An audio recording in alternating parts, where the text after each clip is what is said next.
numbers, 99 problems, and I still kept it 100. Yeah, it's been a long time coming. They ain't covering my cloth, they tugging.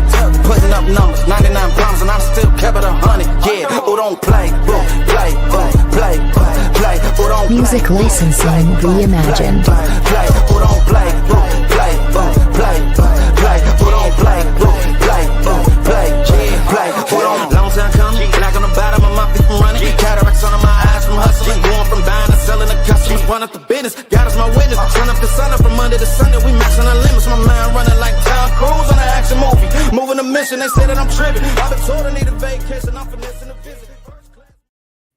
What is up, everybody? Welcome to DFS by the Numbers. This is Stat Diggers for UFC Nashville. We are back after a 1 week break. And yeah, looking forward to this card. Seems to be a pretty solid card on paper. Another Derek Lewis main event, which always, ends in a knockout, which should be fun. I'm here as always with Uncle Weezy. Weezy, what is up? Are you looking forward to being right back after that? I think I saw we have 7 straight weeks of UFC, but we also have Contender Series coming up as well. So looking forward to it.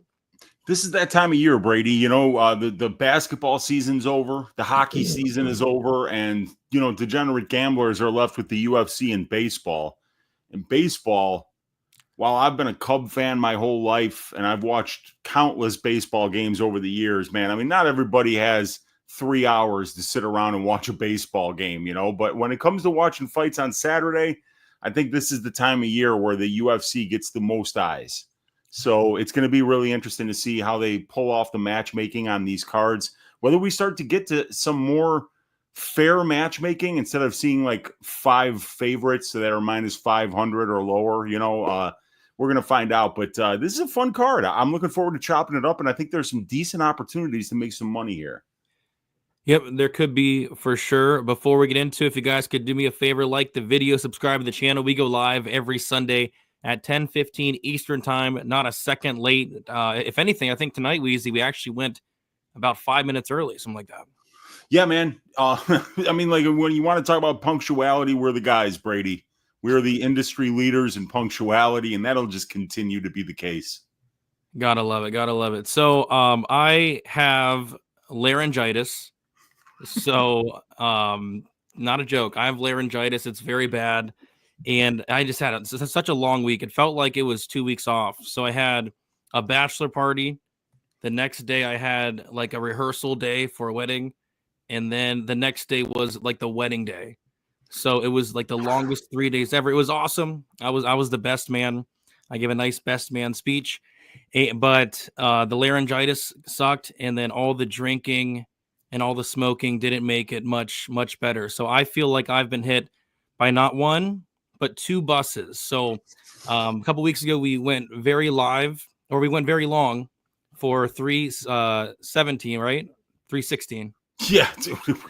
It's so long, dude. It was 3:17, and I think it was probably 3 hours and 17 minutes. It was crazy. I think it was longer. I think it was their longest show ever. This might be the shortest show ever because I really don't have much left in me. So yeah. Hopefully it gets better, but if anything, I think it's on its way to getting worse. So hopefully my voice doesn't completely give out. But Weezy, we have to do a quick recap of the last card, which was 3:17, and let's start with the Stat Diggers parlay. Cash it. It was it was one leg. We had 2 legs. Jackson McVeigh was the first leg, and SD Dumas pulled out due to not being able to get his ankle monitor off in time. When I saw that, I thought it was an obvious joke. Yeah. But it wasn't. It was the truth. He literally couldn't get his ankle monitor off in time. The judge wouldn't allow it. Fights off. Leg 1 pushes. Leg number 2, the under 2.5 rounds in the main event, comes through with flying colors. And we have the piping of the week. We had the piping of the week, Weezy, and there were some pipings, man. Yeah, there were some pipings at 3:17. McKinney piped Slav in about 55 seconds. Yeah, we saw, man, Jose Delgado piped Hydra Emil on site. Yeah, who else got piped up? Dude, poor Jack Hermanson. I don't even know if he's woken up yet. Jack Hermanson. Yeah, that was a piping. That was brutal. That was almost a fucking. Oh, that was bad. Yeah, it was rough, dude. It was definitely rough. That was my ass shaving of the week, and that was hard to watch because it was very clear that Hermanson took a serious brain injury as a result of that knockout. It took him a while to get him out of that cage, so that was a violent one too, dude. But we didn't pick any of those. We actually went with Jonathan Deniz to pipe up Alvin Hines on site, and he did not do that. When we gave out that piping, Wheezy, Alvin Hines was like minus 200. He closed at like minus 500. Yeah. And he didn't really look it. To be fair, I mean, Hines did take some big shots that I thought most people would kind of fall down from, but Hines showed that he's very tough. Definitely wasn't a piping. If anything, I think Hines' stock probably rises coming in there on short notice. Yeah. Big step up in competition. Went 3 rounds, won the 3rd round on all 3 judges' scorecards. So definitely not a piping. But let's go to the milking. And finally, Weezy, we're back on track. Yes. Did it. And the milking of the week was Alexander Pantoja to milk Kaikar France. And when we think of a milking, it's right there. I mean, textbook milking. Melissa Mullins, take some fucking notes. Take some fucking notes, Melissa Mullins. You have a big advantage in the grappling. Take her down and TKO or submit her. And we saw Alexander Pantoja do exactly that. Took down Kaikar France in like the first 15 seconds, took his back, and then got him down in the 3rd round and took his back and submitted him in the 3rd round there. So Alexander Pantoja went out there and milked Kaikar France. So everything went good. We had the Stat Tickers Parlay cash, one of one. The piping of the week, all that didn't pipe, won the fight. And then we had the milking of the week, get back on track. So we're going to start another streak with the milking of the week. We'll start with you, Weezy. Just real quickly, how did your 316 go? I love those fights, dude. So it was a great card to watch, really, from start to finish. Gambling wise, up 1.69 units. I made some really good bets, Brady, and I made some spectacularly bad bets. So it was a nice mix of both. Like, for instance, I had Slava, 1.5 units on his money line, and then 1 unit on a 2-3 Dutch at like plus 480. And you know when you make that bet, like if it's going to go bad, it's going to go really bad, and it went really bad. So that was bad. But I had 3 units on Pantoja's money line. I had 3 units, or actually I had a total of 5 units on Gregory Rodriguez. I had 1 unit on his money line in a parlay. I had 1 unit on his inside the distance prop, and I had a 3 unit money line bet on him. Cashed the probability parlay plus 311. And then one more really bad bet, Brady, and I mean spectacularly bad. How about having fight goes to decision for Haider Emil versus Jose Delgado, which ended in 26 seconds? Doesn't get much worse than that. And then the one bet that I thought was a really good bet that didn't cash was I had fight doesn't go to decision for Van Royval, where there were 419 significant strikes landed, but the knockdown didn't come until the last 30 seconds of round 3. So, yeah, that one was one that could have cashed, but yeah, up 1.69 units and awesome fights. And I mean, Ilya Topuria might be the best to ever do it at this point. The 3-fight stretch that this guy is on, knocking out Volkanovski in round 2, knocking out Max Holloway in round 3, who's never been knocked out, and then you go out there and you just dick saw Charles Oliveira. Absolutely crazy. This guy is unbelievable. Yeah, he definitely is. For me, we'll start with the losses. I think my only loss of the night was I had a unit on Brandon Royval inside the distance. Landed 215 significant strikes. How powerful is Charles Johnson, man? I mean, geez, it's nuclear crazy. Power in that uppercut, Brady. I mean, it's all in the hair, though. It's all in that skull. So yeah, I mean, Van was able to eat 215 strikes from Royval, which is crazy. And then the other loss was I had a parlay with Deniz to knock out Alvin Hines in the first 2 rounds. Didn't come through. But other than that, I had the under 1.5 in the Terrence McKinney fight. I had that in a parlay as well. And yeah, I mean, I think it's like 12 for 12 or 13 for 13 with McKinney unders. They just keep on cashing, and I'm pissed. It closed at like minus 185. Like people were betting the over on fight day, but I got it at like minus 200 something. I had I didn't bet that Delgado Emil fight doesn't go to decision. I missed the line so bad, so I just kind of let it go.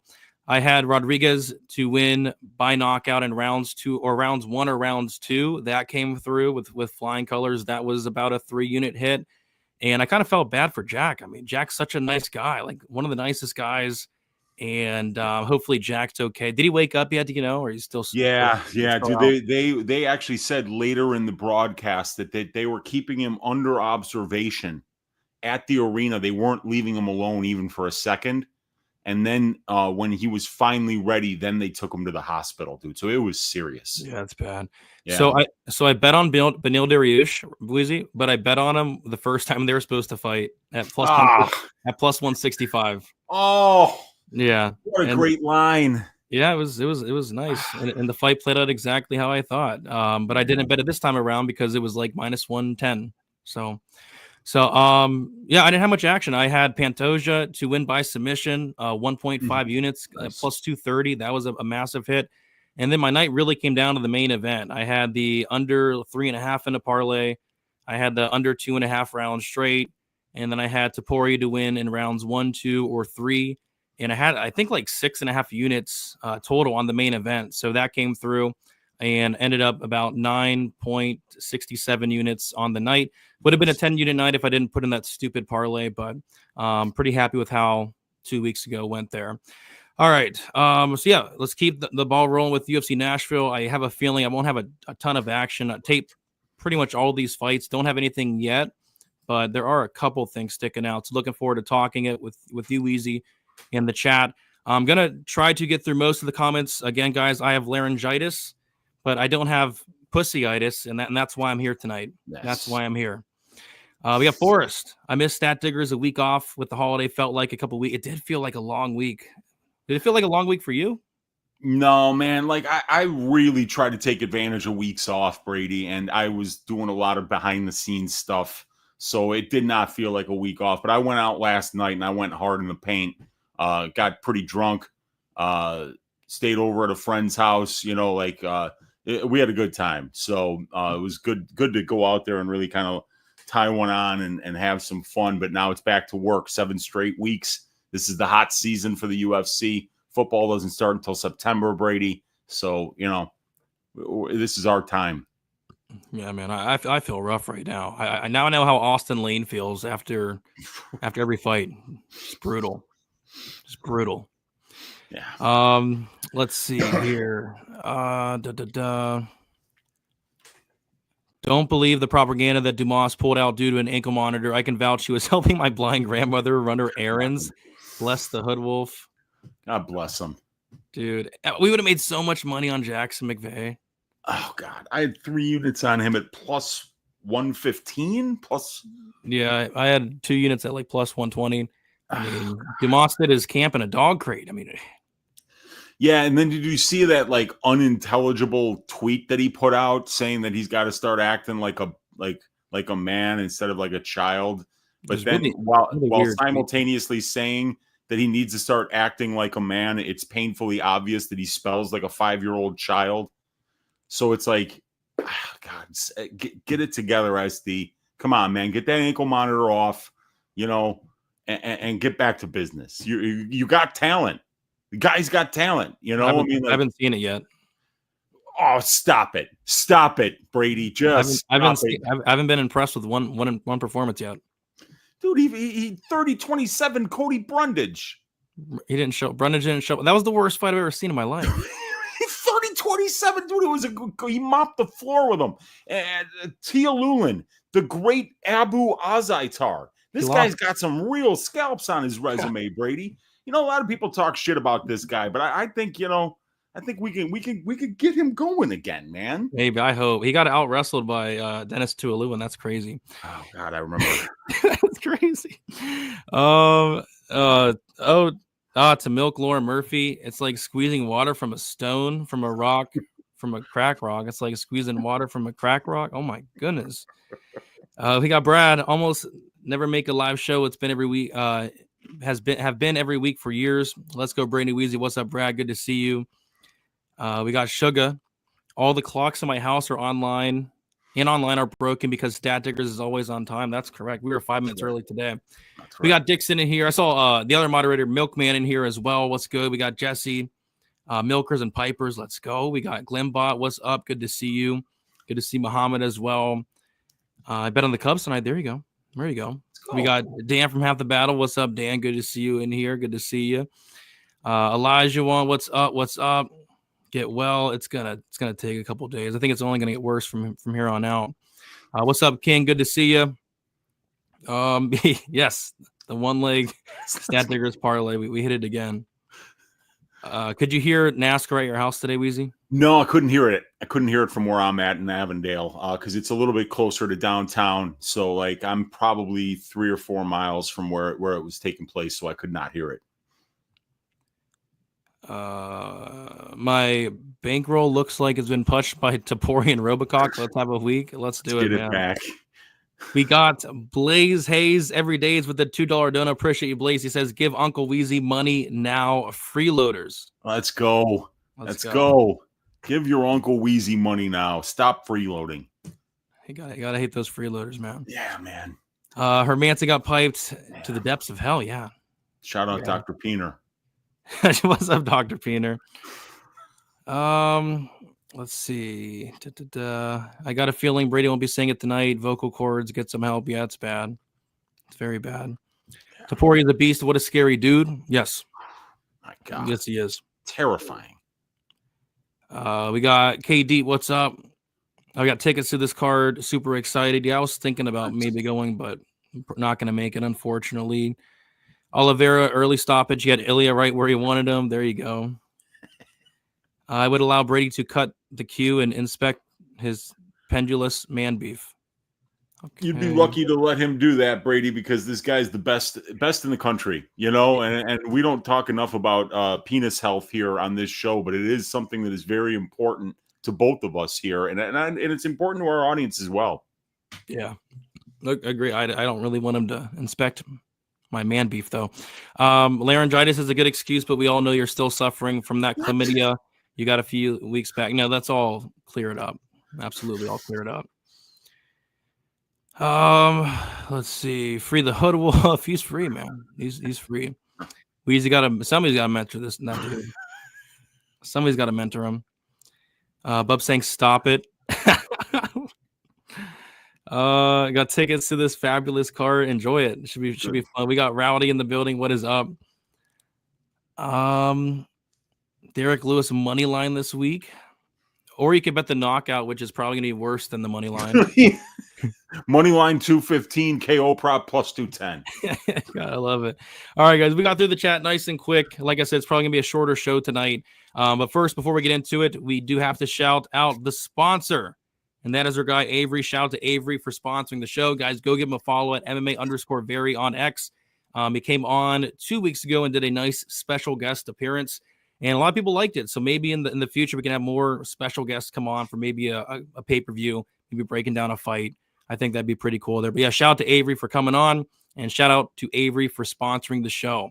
All right. And I also did post a little poll in the chat there. Didn't do the really who needs to get help because I couldn't really come up with 4 names that I liked, but I did do who's going to get piped on site at UFC Nashville. Go ahead and vote there, and then we'll kind of check back in after the breakdowns there. All right, let's get into it, Weezy. We're going to kick it off with the first fight of the card. It is Fatima Klein going against Melissa Martinez. We got 24 years old, 5'6", with a 67-inch reach for Fatima Klein. Melissa Martinez, 27 years old, 5'2" with a 66-inch reach. Klein is 3 years younger. Klein has a 4-inch height advantage and a 1-inch reach advantage. Klein is 4-1 in the last 5 fights. Made her debut on short notice up a weight class against Jasmine Jazz the Vicious. Lost that fight by decision, and then knocked out Victoria Dudikova in her next fight after that. As far as Melissa Martinez, she is 4-1 in the last 5 fights.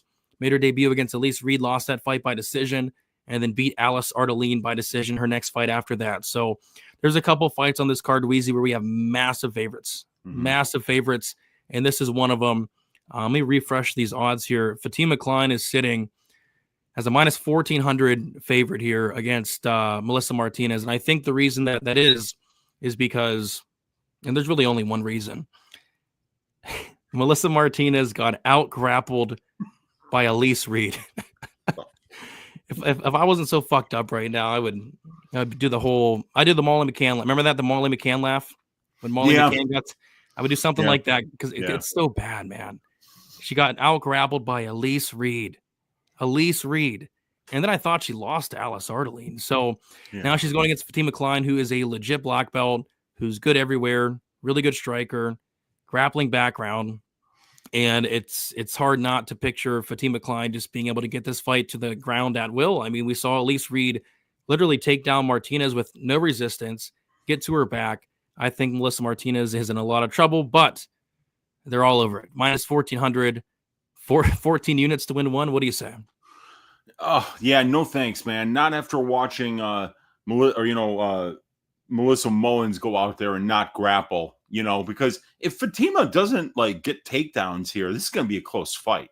Melissa Martinez is a good striker. She moves a lot. She's got good kicks, but obviously Fatima's the better fighter.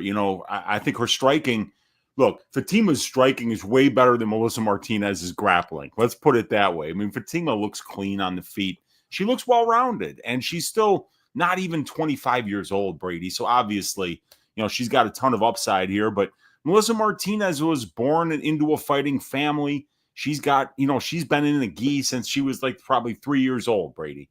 So, she could surprise us here a little bit here. If she keeps her distance, if she's able to stuff takedowns, this fight might play out a lot closer than minus 1,400 Fatima Klein. But yeah, this is a weird one. But yeah, Fatima, this is the first time we've seen her, though. Very interesting. First time we've seen her at 115 in the UFC. So that's one more thing that you got to worry about, laying that kind of juice, being like, boy, I hope the weight cut goes well. But she's cut to 115 before. That is her natural weight class. But she took the Jazz Davicius fight on short notice up a weight class to get into the UFC. And then the Dudakova fight was also taking place at 125. And I'm not sure why. So just a couple Is it Dudakova a strawweight, though? I think she is, but I'm pretty sure that fight took place. Let me look at my stats here. I'm pretty sure that was it was a strawweight fight. I wonder what I must have mixed her up with somebody else, because this will be the second fight that she's fighting at 115. So yeah, it's always been her natural weight class. I don't know. I remembered the Jazz Davicius at 125 though. So yeah, should be Fatima, but she better get some takedowns here. She's going to have to do that if she wants to look minus 1,400. Yeah, it was at 115, but it's okay. Everybody makes mistakes, right? Not me usually. Is that the first mistake I've ever made on Stat Diggers, Brady? It could be. Well, it's the first one I made on this episode, but I probably, I make them every episode. Who we crapping? But yeah, should be Klein, dude. Should be Klein, but you don't need me to tell you that. Yeah, I made a lot of mistakes over the weekend myself. Made a couple last night myself. Yeah. Is Klein decision free? Yeah, interesting to see where they open up the props for this fight. The over under is set at 2.5. The over 2.5 is minus 185. The under 2.5 is plus 155 there. Let's see. Bring on Muhammad. For who? Oh, Bilal. for Bilal Muhammad for Topuria, maybe. I don't know. I don't know. Pray for Romanov's ball. Yeah, so many people were sending to me that clip over the. What happened? Apparently, he got kicked in the balls or something, hitting the balls or something, and then all I saw was he was just laying on the ground. He had to be stretchered out. Oh no! He got hit in the balls or something, man. Yikes, man! Remember, the Juan Espino fight ended because of a ball shot. Yeah, he might need to hit up Dr. Peener. Jeez, yeah. Let's see if we can get Dr. Peener to help this guy out. We need him back in the UFC, man. Our Alexander Romanov training film is like half of our bits. Right, it is. You got to get him back. It's like a third of stat checkers. Interesting to see where Klein inside the distance opens up, but it seems like it'll be plus 250 based on the 2.5, which seems like a good play. Yeah, plus 250 would be pretty decent. Yeah, we'll do that. Yeah, or Super Melly going to get subbed. Fatima Klein doesn't have a ton of subs. I think she has one, but if you go and watch her fights, she's getting into a bunch of dominant positions in those fights. Ground and pound, right? She's got some ground and pound KOs. So yeah, and that ground and pound does open up the subs eventually. So massive odds again. Pipe me sideways. Okay, yeah. I will not be piping you sideways, Aussie. Fatima Klein is definitely going to showcase her cardio kickboxing. She could. I think her striking is good, but I mean, it would be really wise to grapple here. Brady, let me do my job. I'm a peacock. You gotta let me fly. You gotta be quicker, man. You be quicker. Let's see here. We got Low T City Ortega with a $13.99. Appreciate you, Low T City Ortega. He says, "Get some help, Herb Dean and RoboCop, for the love of God. Poor Jack the Joker." Yeah, it was bad. Dude, I can't blame Herb for that, because like if you watch that knockout, it was one punch, Jack's head hit the floor, and when Jack's head hit the floor, Herb was already running. It was just that RoboCop probably shouldn't have followed up, but it's your damn job, you know? So if you don't follow up and he gets back up, then people are going to call you an idiot. So it's a shame. It's a shame that Herb wasn't able to get in there to stop that second shot that Jack took, but he moved quickly, you know? I promise you, if that would have been me in there, I wouldn't have been able to help him either, you know, because Herb moves quicker than I do. Jack should just be thankful that Jason Herzog wasn't in there. Oh, God. He'd be dead right now. The move fighter after the seventh shot to a completely unconscious Hermanson. Yeah. So luckily Herzog wasn't there. We got Bob Collins. Shout out to Bob Collins for the $199. That the dono's coming in tonight. Appreciate you guys. Saying, boys, my sis blessed me with tickets for this card. My first card. There you go, man. Enjoy it.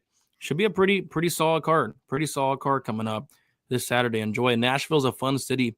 Love Nashville. We got Irina Alexeyeva's barber with the $199. Appreciate you. Appreciate you, Irina Alexeyeva's barber, saying, thanks to you, my business is booming. The next cut is on us. Dude, I should get a perm. Oh, you know, I could let the hair down. I could get a perm maybe. Yeah, dude, I'd take a haircut from Irina Alexeyeva's barber. That individual, whoever it is, has got some really imaginative. You know, they take their art seriously. Let's just put it that way, Brady. They're not afraid to take chances, like a Nate Landwear. You know, he takes chances in the cage.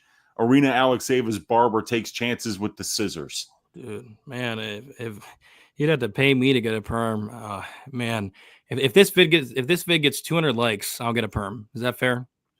Yeah, I think you look great in a perm. You know, the great Mike Ditka back in 1983, Brady, 1 year before they won the Super Bowl, he had a perm. You know, and I remember I was like about 9 years old. And my dad wanted to take me to get a perm because Ditka got one, and my mom stopped him, thank God, because she got word of it. You know, because I think my brother told, like, I think they're going to take him to get a perm because Ditka has one. So, yeah, like, I'm glad that didn't happen. But, yeah, 200 likes, you'll get a perm? Yeah, 300 likes, I'll get dreads. That's going to take some time, Brady. You're going to have to grow your hair out to get dreads, man. I can get fake ones or something. Yeah, you could. Some extensions. We got Corey. What's up, Corey, with the $4.99? He said, I'm all in. 500 on Fatima to pay 541. Hey, I think it hits. That's $41 that you're going to be counting for yourself there on Saturday night. Yeah, stack it up. $41. I mean, you can do a lot with $41. You can get like a pizza. Yeah, you get a medium pizza, not delivered, of course. You're going to have to pick it up, but still, you know, I mean, like it's good. Everybody likes pizza. Yep. Get a nice pizza, or maybe I would say a haircut. Haircuts are expensive nowadays.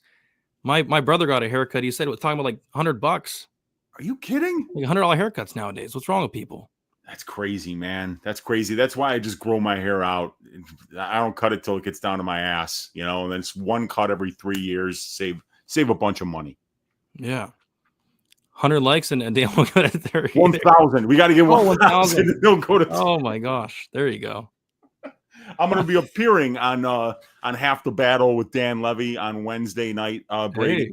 And I'm going to be appearing with our guy Clint on Monday night as well. So I'm popular this week. What a busy week. Good thing I'm not popular this week. Your voice. I'm worried about. Wouldn't handle it this week, man. I'm worried about. I have to record my video tomorrow. I'm worried about it. Really worried about it. 1K likes and Dan Narco will join Dan in Turkey. There we go. Like we'll it up. Do a guys. video blog of it. Let's go. And Clint can come as well. Clint's been talking about Turkey for a while, trying to hit that Turkey parlay. I like it. All right. All right. Let's move on to the next fight. It is going to be another big favorite, Weezy. We got Mike Davis going against Mitch Ramirez. We got Mike Davis, 32 years old, 6 foot with a 72-inch reach. We got Mitch Ramirez, 32 years old, 5'11" with a 71-inch reach.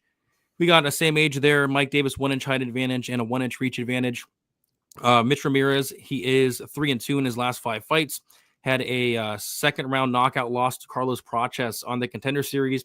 He made his debut against Thiago Moises and lost that fight by third-round knockout due to leg kicks. As far as Mike Davis, he is 4-1 in his last 5 fights. Knockout win against Thomas Gifford. Decision win against Mason Jones. Slava Borshev beat him by decision. Submitted Natan Levy and then lost to Faraz Ziem by decision his last time out. So I'm worried about Mike Davis going forward. In this matchup, I'm not worried at all. He's fighting Mitch Ramirez. But going forward, I am worried about Mike Davis. Like, this is a guy who, that last fight with Faraz Ziem was really weird. I remember I was going to bet Mike Davis. I ended up not betting Mike Davis. And I was very happy I didn't, because Mike Davis pulled Gar within like the first 10 seconds. And I knew right then and there something was wrong, because we always talk about it, Weezy. Like, this is a guy, Mike Davis, who's battled a ton of injuries throughout his career. He never fights. That Thomas Gifford fight was 5 fights ago. That fight was so long ago at this point. Like, that fight was maybe 5-6 years ago at this point. Poor Thomas Gifford. Is he okay? Is he out of the hospital yet? That was one of the most. Who was the referee for that fight? Was that Herzog? I forget. We got to look it up. But dude, I mean, whoever that was, I mean, like, that dude, like, almost let Gifford die in there. That was really hard to watch. It was Andrew Glenn.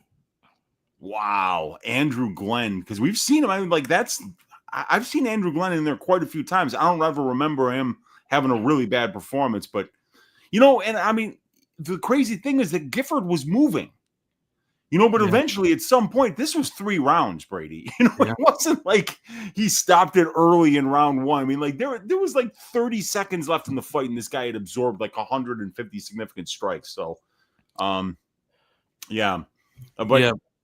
on talking about this fight. Yeah, Narco brings it up. Like, I've heard a lot of interviews with Mike Davis, right?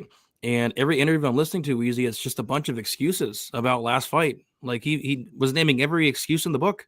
Like, that was the card where they had the paint scenario where the fighters were apparently breathing in the paint. He was talking about that. He said he was injured. He was talking about other stuff. I mean, this guy just listing off of like a laundry list of excuses for the Zion fight. So, yeah, I'm worried about Mike Davis, and he's not getting any younger. He's almost 33 years old, very inactive, a guy that's even admitted to not really wanting to fight. Like, you don't like to hear any of those things. But again, he's going against Mitch Ramirez, and Mike Davis is a -1,000 favorite. So, yeah, going forward, something to take into account. But this week, again, he's fighting Mitch Ramirez. I think he'll be fine. He's much better by a country mile. Weezy, what are your thoughts on this fight? Yeah, my thoughts is that Mike Davis is a better fighter everywhere than Mitch Ramirez. He's a better boxer. He's a better athlete. He's a better wrestler, and he's a better BJJ player, submission grappler. He's got the better strength of schedule. He's got the better wins. He should absolutely win this fight. I think I might bet Mitch Ramirez, though, because I listened to an interview. I went in my Discord today, and I go and I put in the room where I have this fight, the Ramirez Davis fight. I said, can anyone help me out and let me know what was going on with Davis in his last fight? A couple of my guys there, one guy Johnny, other guy MMA JR, sent me some articles, sent me a link to an interview. First of all, Mike Davis has Lyme disease. A lot of people don't know that. It came from his mouth. He said, I have Lyme disease. And as a result of me having Lyme disease, I have weak joints, he said. Okay? So he was going into that Ziem fight with an MCL injury, and his knee just wasn't responding well on fight week. And he said when they first clinched up, the very first point when they clinched up, Ziam put some downward pressure on his shoulder, and his knee just gave out. And he went down, and he's like, because of that, that's when I decided to pull guard, but my knee wasn't holding up. So this guy has Lyme disease. He's constantly injured. He's admitted, everything that I'm going to say about Davis came out of his mouth. He said, I don't like fighting. I'm good at it, but I don't like it. And I think that that's really important, Brady, because 99% of these dudes that get into that cage have got a screw loose. And for a lot of people, doing this sport is basically what keeps them alive. A guy like Mitch Ramirez, who's clearly got some demons, addiction issues. He's been to prison. You see guys that the sport kind of saves them. And then you see some other guys that are great athletes, but it's pretty clear that when they get in that cage, they're not comfortable there. They don't want to be there. And that's the natural instinct for 99% of humanity would be to I'm not getting in a cage in my underwear in front of a bunch of screaming fans in 4-ounce gloves and fighting a dude almost to the death. Nobody really wants to do that. So when you hear somebody actually admit, that this is not something I'd be doing, if I had my way, if there was another way, I wouldn't be doing this for a living. Mike Davis is one of those guys, but he's a phenomenal striker. He's a phenomenal wrestler. He's got really good Brazilian jiu-jitsu. He almost pulled a Roman Dolidze in that Ziam fight. He had him in a nasty calf slicer. He had his knee torqued in a really weird spot. That might have finished a lot of guys. So Davis is still a very, very dangerous fighter, a very talented fighter with great athleticism and a really well-rounded skill set. But you don't lay minus 1,000 on a guy who could show up and be injured, who could show up and just be out of sorts. This guy just doesn't fight that much. A 10-year career, only 14 fights. He's just not active enough. So I don't see how you can really lay minus 1,000 on him. Yeah, no, I 100% agree. I won't be betting Davis in any way, shape, or form. The under is minus 185. That does not entice me at all. I think he could finish Ramirez. With that, if Davis does show up, healthy or anywhere near healthy, he will look minus 1,000. But how do we know that for sure? We don't. Yeah. That's the thing. And when you're laying that kind of juice, you might as well take a shot on Ramirez, because it just happened in the last fight where this guy talks about the first time he clinches up, his knee gives out. That's bad. You don't lay minus 1,000. This guy's coming off a loss, Brady. And it's a minus 1,000 line. Ramirez's regional scene wins, Tavares, Holloway, Ayati, these last 3 wins are against some pretty good fighters. The Tavares kid was undefeated. That Majidin Ayati is 16-4, and he's got a win over Nasruddin Imavov. He's got some decent wins. This is not like some complete bum in Ramirez that doesn't belong here at all. He's just outgunned in almost all areas of MMA, but if he shows up looking to fight and Davis is not 100%, he's not going to look minus 1,000 against this guy. Yeah, maybe not. It's a easy pass for me there. Wild line. Worst version of Davis probably still beats Ramirez, in my opinion. I agree. I agree. I think if Ramirez is winning, it will be some type of injury, it's on the table. It's definitely on the table. To be fair, huffing paint is only fun when it's intentional. Okay, I've never. Yeah, don't listen to Lazy Bed there. If you're looking to have fun doing drugs, huffing paint should be so far down your list, it's not even funny. So come on, Lazy Bed. We can do a little bit better than huffing paint. Yeah, that doesn't sound fun at all. I have never tried it, Brady. I honestly have never tried it. So, I guess maybe I'm being unfair. Yeah, don't try it. Mike Davis, get some help. Yeah, probably need some help, man. It's bad. It's bad. Minus 1,000 with quit in his heart is a dangerous recipe. To be fair, he kind of fought through it against Ziam. I thought he was going to quit against him once I saw him pull on guard, but he actually had some moments in that fight. So, but yeah. Lyme disease is no joke. Left unchecked, it advances to the lemon disease or lemon. lemon disease. Yeah. And your ding dong falls off. That's not good. He would know. Is Gregor Gillespie coming back? I'm still waiting. He's still fishing. Yeah. He's still on the roster, though. Wow, that's wild. Isn't it? Yeah, I mean, like, and he's openly said, like, oh, yeah, I've turned down every fight that they've offered me. Dude loves fishing too much. He loves it. He loves fishing it. Can't be probably can't a lot be more fun than getting the shit beaten out of you in a cage. Remember that Ferreira fight? Like, they almost had to carry him out on a stretcher, and he won. Yeah. It's a hard sport. I miss Gillespie. Yeah, me too. He was fun to watch. I can't put my money on a guy who has tendons like Pringles. Oh, Weezy will not talk me into betting on a dude who got TKO'd by Thiago Moises. That is impressive, though. Getting TKO'd by Thiago Moises. Leg kicks. They were leg kicks, you know? Yeah. Yeah. But Moises, Moises is better than him, Mitch Ramirez is not this great fighter, but, he's a tough dude, But Moises is a notch above him. Davis is a notch or two above him for sure. But minus 1,000 is, that's what we're talking about here, are the betting lines. We're not talking about who's going to win the fight, it's about the betting lines. And a minus 1,000 on a guy in Davis who's got some question marks about health and activity. That's a big thing. Yep. It's disgusting. What's up with these minus 1,000 PFL odds? Dana White, stop dealing with boxing and power slap and start building your cards better. UFC matchmakers, get some help. Yeah, put me in there. Agreed. Matchmaker. Malcolm Wellmaker versus Shannon Ross. There we go. What? You don't like it? No, I don't like it. No. Okay, Shannon Ross needs to live, I put him in there with Wellmaker, Okay, well, what about this? Shannon Ross versus Daniel Da Silva. Now we're talking. There we go. Now we're talking. I know Da Silva's a flyweight, but he's missed weight how many times? So we'll move him up to bantamweight. We'll put Ross and Da Silva together. One of them's got to win, right?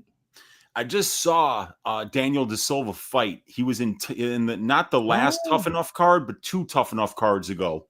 And you'll never guess how it went, Brady. He looked great for about 2.5 minutes, and then he got served. Really? Yeah. You wouldn't have thought that, but that's what happened. I wouldn't have thought that. Wow. No, you wouldn't have thought that, right? Oh, we got to get Liang Na back in there too. Yeah, we do, dude. Guys, do we already have memes about the card, the White House? Should we make a petition about Slim Chris Barnett? You know what I want to see? I want to see a rematch of Maurice Green versus John Vellante at the White House. We got to see that rematch. I want the Barnett Vellante rematch. Ooh. Because that's the buddy cop show that we tried to make. It would have been so good. Oh, that would have been such a good show, Brady. It would have been amazing. Man. We'll probably end up being Malcolm versus Shannon Ross because all the top prospects keep saying no to Wellmaker. Yeah, could see that. Well, maybe they'll find him a good veteran, like that, a veteran with some experience that can step up and take a fight, because the veterans, they're the ones you usually feed to the rookies because, like, sometimes those guys are making a lot of money just to show up. So you don't want to give them easy fights. You don't want to give them fights where they're going to get a win bonus and you got to pay somebody like Jake Matthews, who's got like 17 fights, like you that guy wins, you're paying him a big bonus and you're paying him a big show check. So you want to put veterans like that in there against some of these people that nobody want to take the fights against because they're going to get paid just to show up. Yeah. Oh, Rodriguez Dumas gets arrested more often than Mike Davis fights. It's the truth. 14 arrests, and Mike Davis has 14 professional fights. They're neck and neck. So if Davis does show up, he will be tied with. Wait, does SD have 14 or 15 arrests? Right? I lost count at 15. Probably 20 now. He's probably in jail right now. Craig versus Blue. No, I don't want to. I'm done with that fight, man. I'm done with it. Have you guys made any progress with the UW promotion, Washed Up Warriors? No, we haven't yet. We're working on it. It's coming. It's coming, dude. We're going to figure it out. It's coming. All right, let's talk about a fight where somebody's not minus 1,000. We actually have a fun, interesting matchup. And welcome back, Kennedy Nzechukwu. We were really worried about him. He pulled out against Martin Budai, and we hadn't heard from him for months. And then all of a sudden we see on X, fights announced, and Kennedy's back, and he's alive, he's well, and he's ready to go here against Walter Walker. Kennedy is 33 years old, 6'5" with an 83-inch reach. Walter Walker, 27 years old, 6'6" with an 81-inch reach. Walker, 6 years younger, 1-inch height advantage and a 2-inch reach disadvantage. Kennedy Nzechukwu is 3-2 in his last 5 fights. Submission win against Devin Clark, knockout loss in Dustin Jacoby, decision loss to OSP, a knockout win against Chris Barnett, and then a knockout win against Lucas Bresky. As far as Walter Walker, 4-1 in his last 5 fights, made his debut against Lucas Bresky, lost that fight by decision, submitted Junior Tafa, and then submitted Dontel Mays his next fight after that. So yeah, we have pretty much a striker versus wrestler matchup. Walter Walker is going to try to get the fight down to the ground early and often. Kennedy's going to try to keep it on the feet. Kennedy's looked pretty good at heavyweight thus far, Weezy, but he's looked pretty good against Chris Barnett and Lucas Bresky, probably the 2 worst heavyweights in the division. But yeah, this is going to be his toughest test at heavyweight thus far. And what I'll say about Walter Walker is he looks to be taking his strength and conditioning a lot more serious as of late. Against Bresky, he looked really out of shape, kind of gassed out after the first round, looked in much better shape against Dontel Mays. And then checking his Instagram, he does look in pretty good shape. But yeah, I think it's going to be Walter Walker, taking down Kennedy.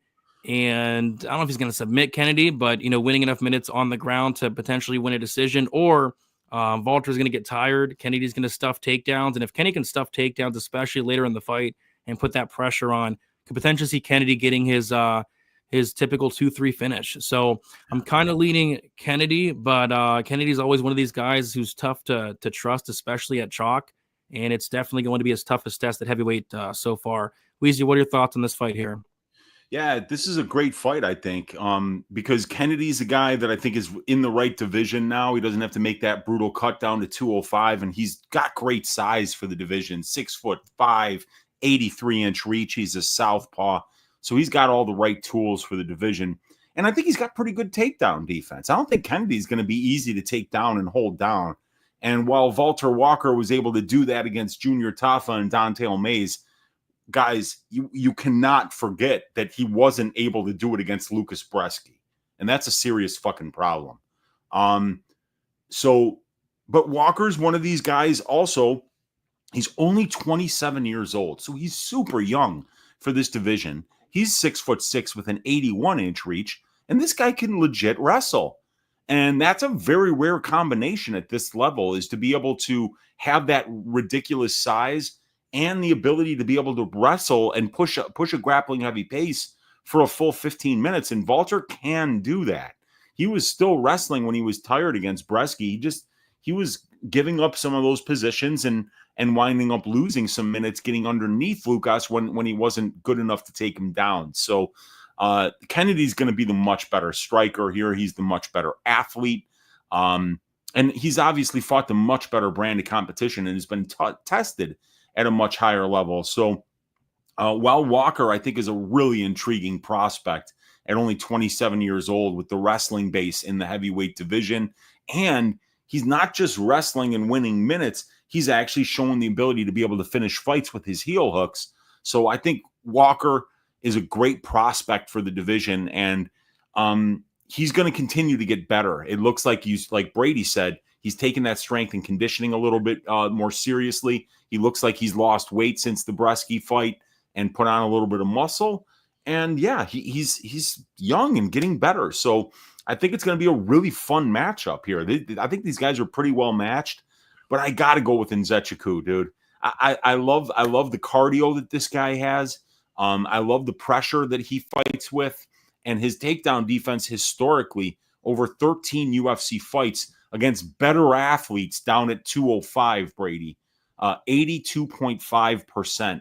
His opponents are attempting 8 takedowns against him. Kennedy Nzechukwu only attempts 1.4 takedowns. So he's attempting less than 20% of the total takedowns in his fights, but he's winning 50% of the control time positions. So what I'm trying to say here is that I don't think Walter Walker is going to have an easy time winning minutes on the ground against Kennedy. And if he's unable to do that, I think Kennedy's going to get his hand raised either via decision or with a late finish. Yeah, I like Kennedy to win. I'm not sure I like the minus. Like, I think a live bet on Kennedy is probably smarter. I mean, Kennedy's such a slow starter. It's ridiculous. In the OSP fight, I was waiting for him to start the entire fight. And it's like, all right, there's a minute left in the third round. Let's go, Kennedy. But never got going. But minus 210, I could definitely see Walker having some success early. If this was the Walker that showed up and fought Bresky, I'd be max betting Kennedy in this spot, but it does look like he's improved a lot since his fights outside the UFC, and it does look like he's in just much better shape. So, yeah, I think Vulture might have some success early, but I don't think he's going to keep that pace, and I don't think he's heel hooking. I mean, how ridiculous would that be if he heel hooked Kennedy in the first round? Would be like crazy. We would never see that happen ever again. A heavyweight with 3 consecutive heel hook finishes. It would be wild, dude. It would be ridiculous. I didn't like the look of Walker against Bresky. Same. It was horrible. And I haven't forgot about it, but haven't forgotten about Kennedy doing nothing against 50-year-old OSP. That's the thing with Kennedy, man. On Kennedy's best night, this guy can look like a future contender. On his worst night, he's getting knocked out with an invisible elbow against Da Un Jung. He's losing to 45-year-old OSP. So I'm not laying minus 210 on Kennedy. But in terms of a pick, I'll pick him to win. Klein Davis parlay minus 400. We're getting minus 400 on that? I wasn't expecting that. For the whole estate. Jordan Schaefer's all in on this one, Brady. Minus 400. Yeah, I mean, it should hit, obviously. But, God, I just worry a little bit about Davis. And Fatima Klein's going to have to grapple, to look minus 1,400 against Melissa Martinez. So, yeah, I mean, what could possibly go wrong, right? Hopefully Melissa Mullins isn't in the corner of Fatima Klein. Get some help, Melissa Mullins. Get some help. Brady's forgetting Kennedy KO'd Olberg. No, I didn't forget that. Like I said, he's had some great performances and he's had some really bad performances. Possible Walker milking of Kennedy in the making. Yeah, if he's winning, it will be a milking. Like that's his style. If he's winning, it will be some sort of milking. If Vulture looks in good shape again on Friday, going to have to play his money line. I have a feeling he will look in good shape, but this is going to be Walker's toughest test. By a big margin. I mean, Kennedy would beat Bresky, Tafa, and Mays all in one night. Yeah, I mean, what Kennedy did to Bresky was brutal. Yeah, it was. Yeah, it was. Why in the world should you not bet against the guy who lost to Lucas Bresky just 1 year ago? Because we got to lay minus 210 on Ken. I mean, if the line comes in, sure. If the line comes in, sure. I'm down, but minus. I've gotten smoked laying juice on Kennedy, Brady. I remember. Same. He's got me a couple of times. That's why I'm kind of hesitant. But if the line comes in, I will be tempted on it, or just maybe a live bet. The week off has me craving milk. Yeah, gotta love some milk, man. Let's go. If Maurice Green and Vernon Jandaroba had a baby, the kid's eyes situation would be groundbreaking science. Yeah, that would be a weird looking kid. Maurice Green, 6'7". And then Verna Jandaroba, oh boy, yeah, that'd be wild. Let's move on. Yeah. To the next fight. Another weird one. Another weird matchmaking. Eduardo Mora going against Lauren Murphy. We got Mora, 31 years old, 5'6", 67-inch reach. I got to do a big cough 1 second. Yep.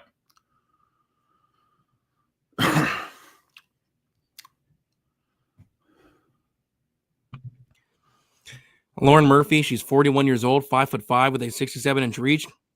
We got Mora, 10 years younger. Mora with a 1-inch height advantage. Got the same reach there. Murphy, she has 3-2 in her last 5 fights. Remember Lilia Shakarova? Yeah. the chick with the haircut?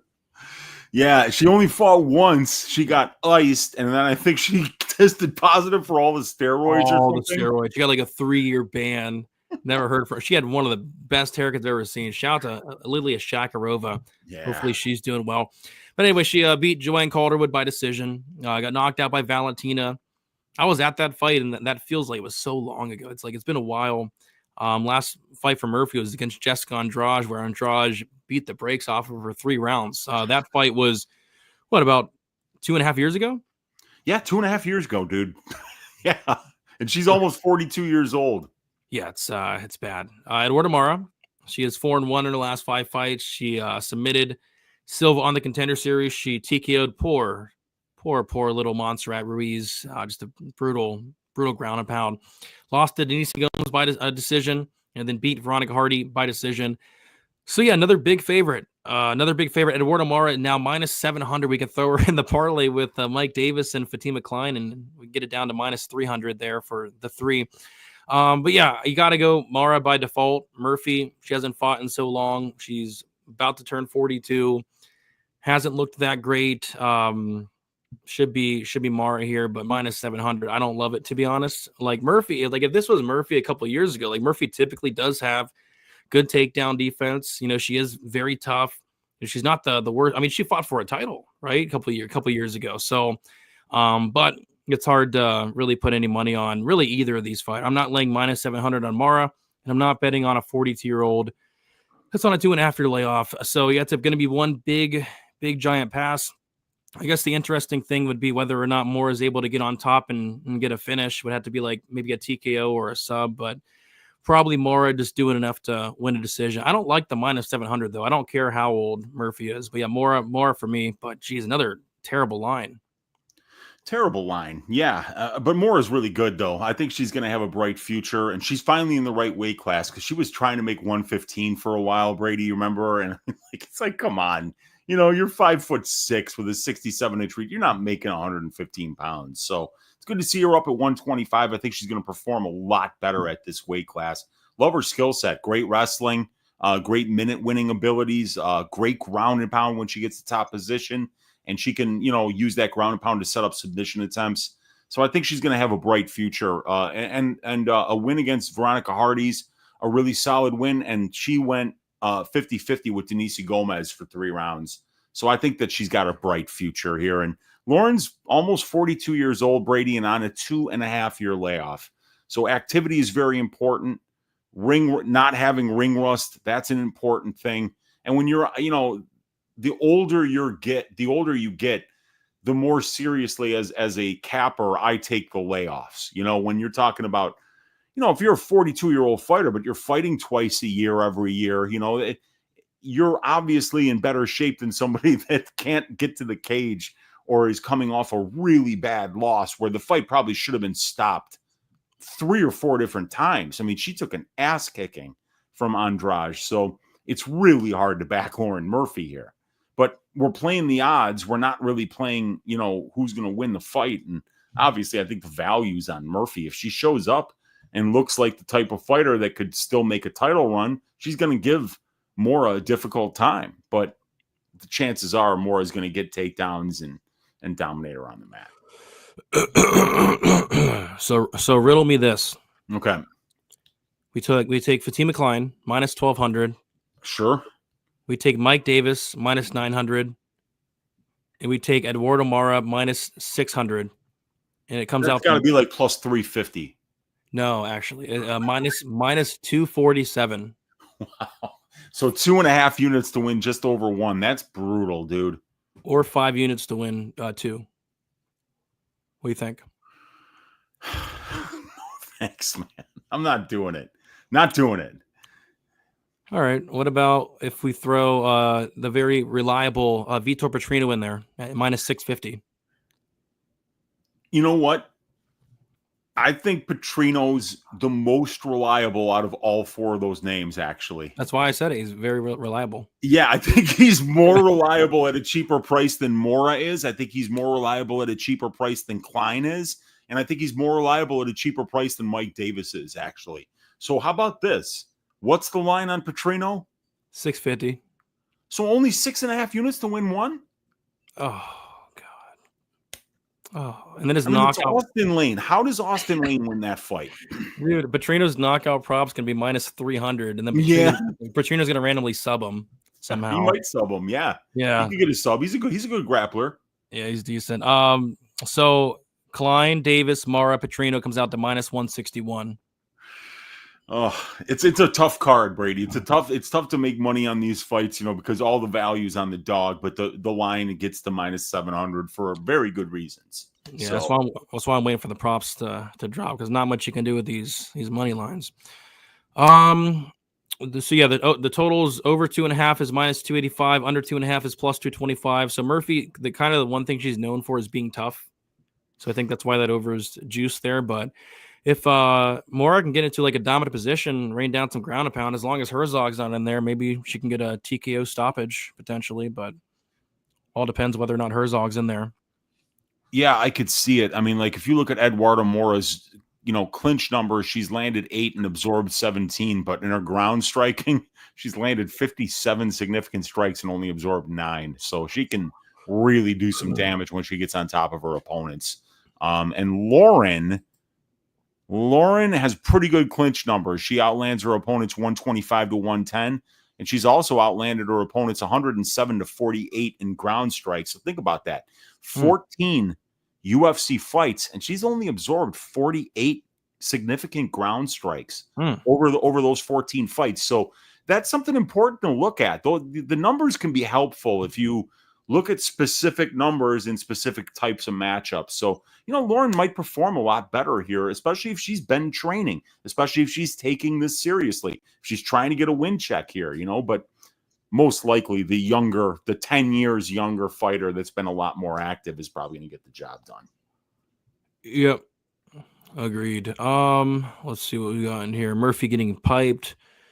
Potentially could be a piping.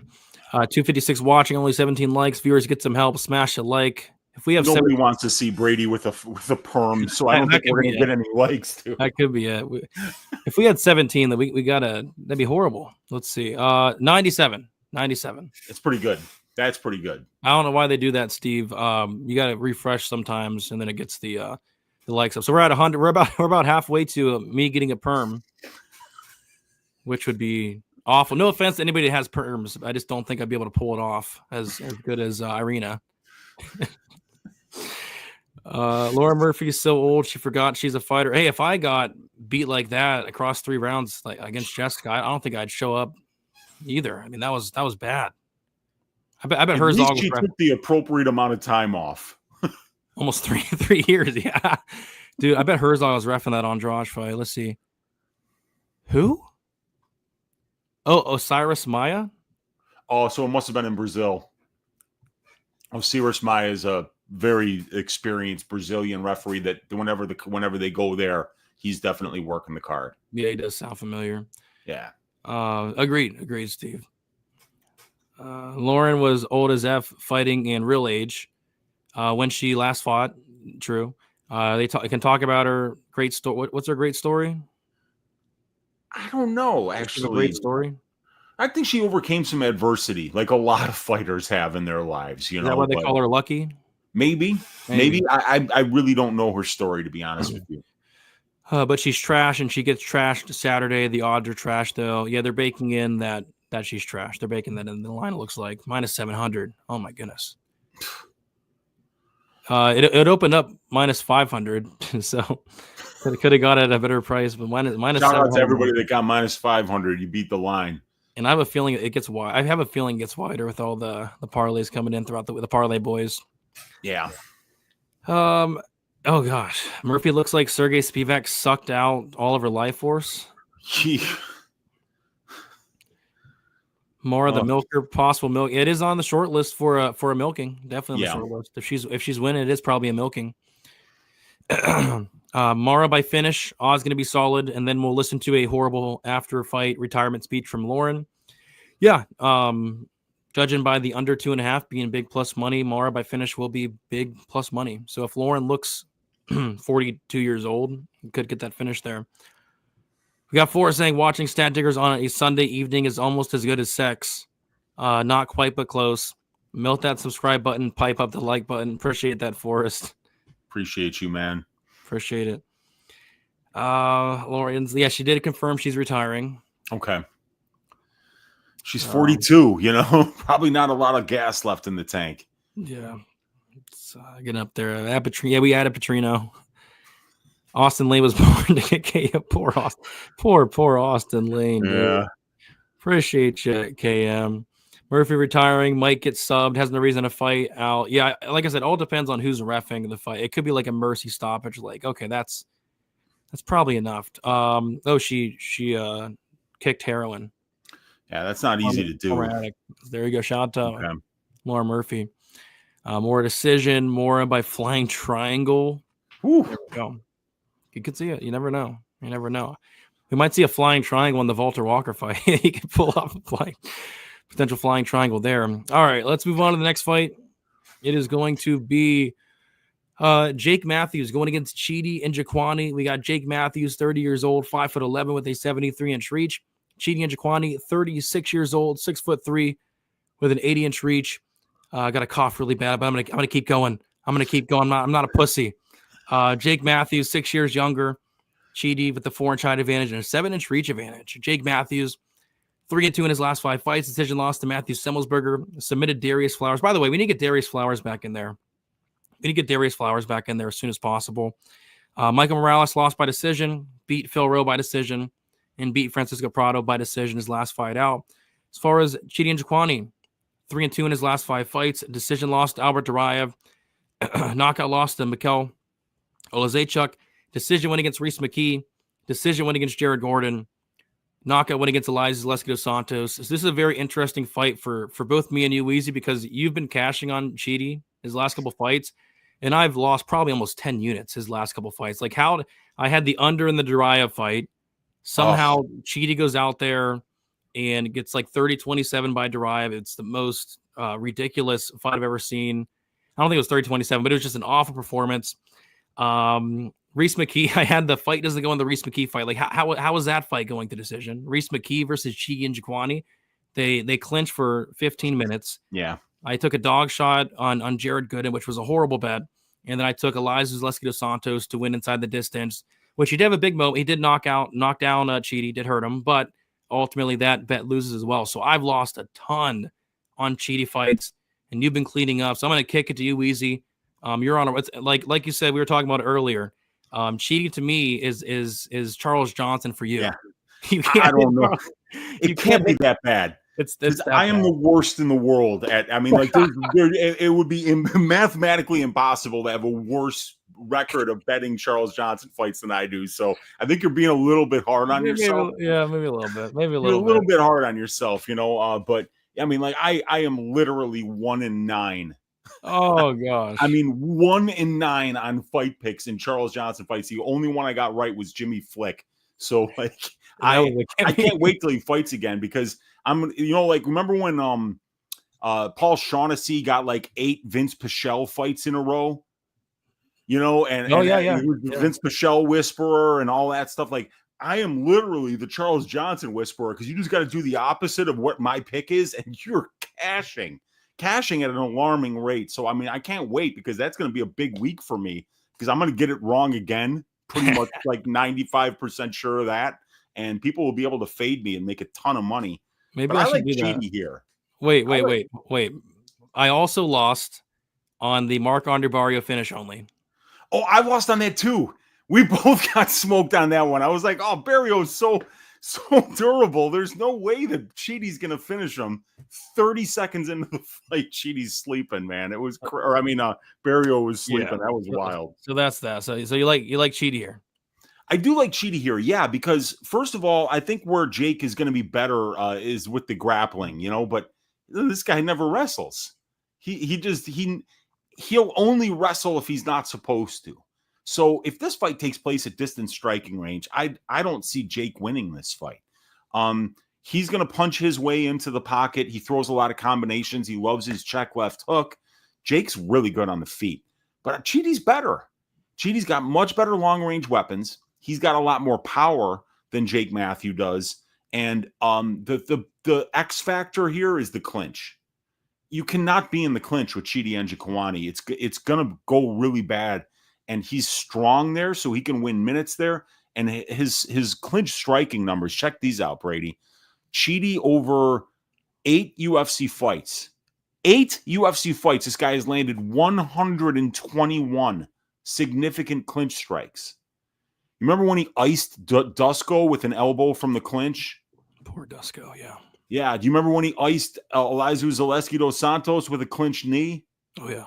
You remember him just absolutely peppering poor Jared Gooden in the clinch for the entire 15 minutes of that fight? He beat the shit out of Jared, and Jared's ridiculously tough, ridiculously durable. I think that Chidi would have got a lot of other guys out of there with the clinch work that he was doing against Jared. So, yeah, I'm not exactly sure how Jack wins this fight, or Jake, because I don't think he's gonna win minutes or moments on the feet. It's possible that he could, but I don't think we can count on him to wrestle and win enough minutes on the ground. And let's face it, even like Albert Duraev had a little bit of success taking Chidi down, but Chidi got back up. That fight wound up being a split decision. So, it's going to be hard, I think, to go out there and really win a ton of minutes against Chidi on the ground. And at distance striking range, Chidi's going to have a 7-inch reach advantage, a 4-inch height advantage, and he's got the way better long-range weapons. His kicks are phenomenal. So I think he can kick to the legs. He kicks to the body a ton. Great head kicks. So I think he's going to be able to maintain the distance. And if Jake crashes the pocket, he's going to wind up in the clinch with Chidi, and he doesn't want to be there either. So I do like Chidi, but I kind of feel like this line is about where it should be.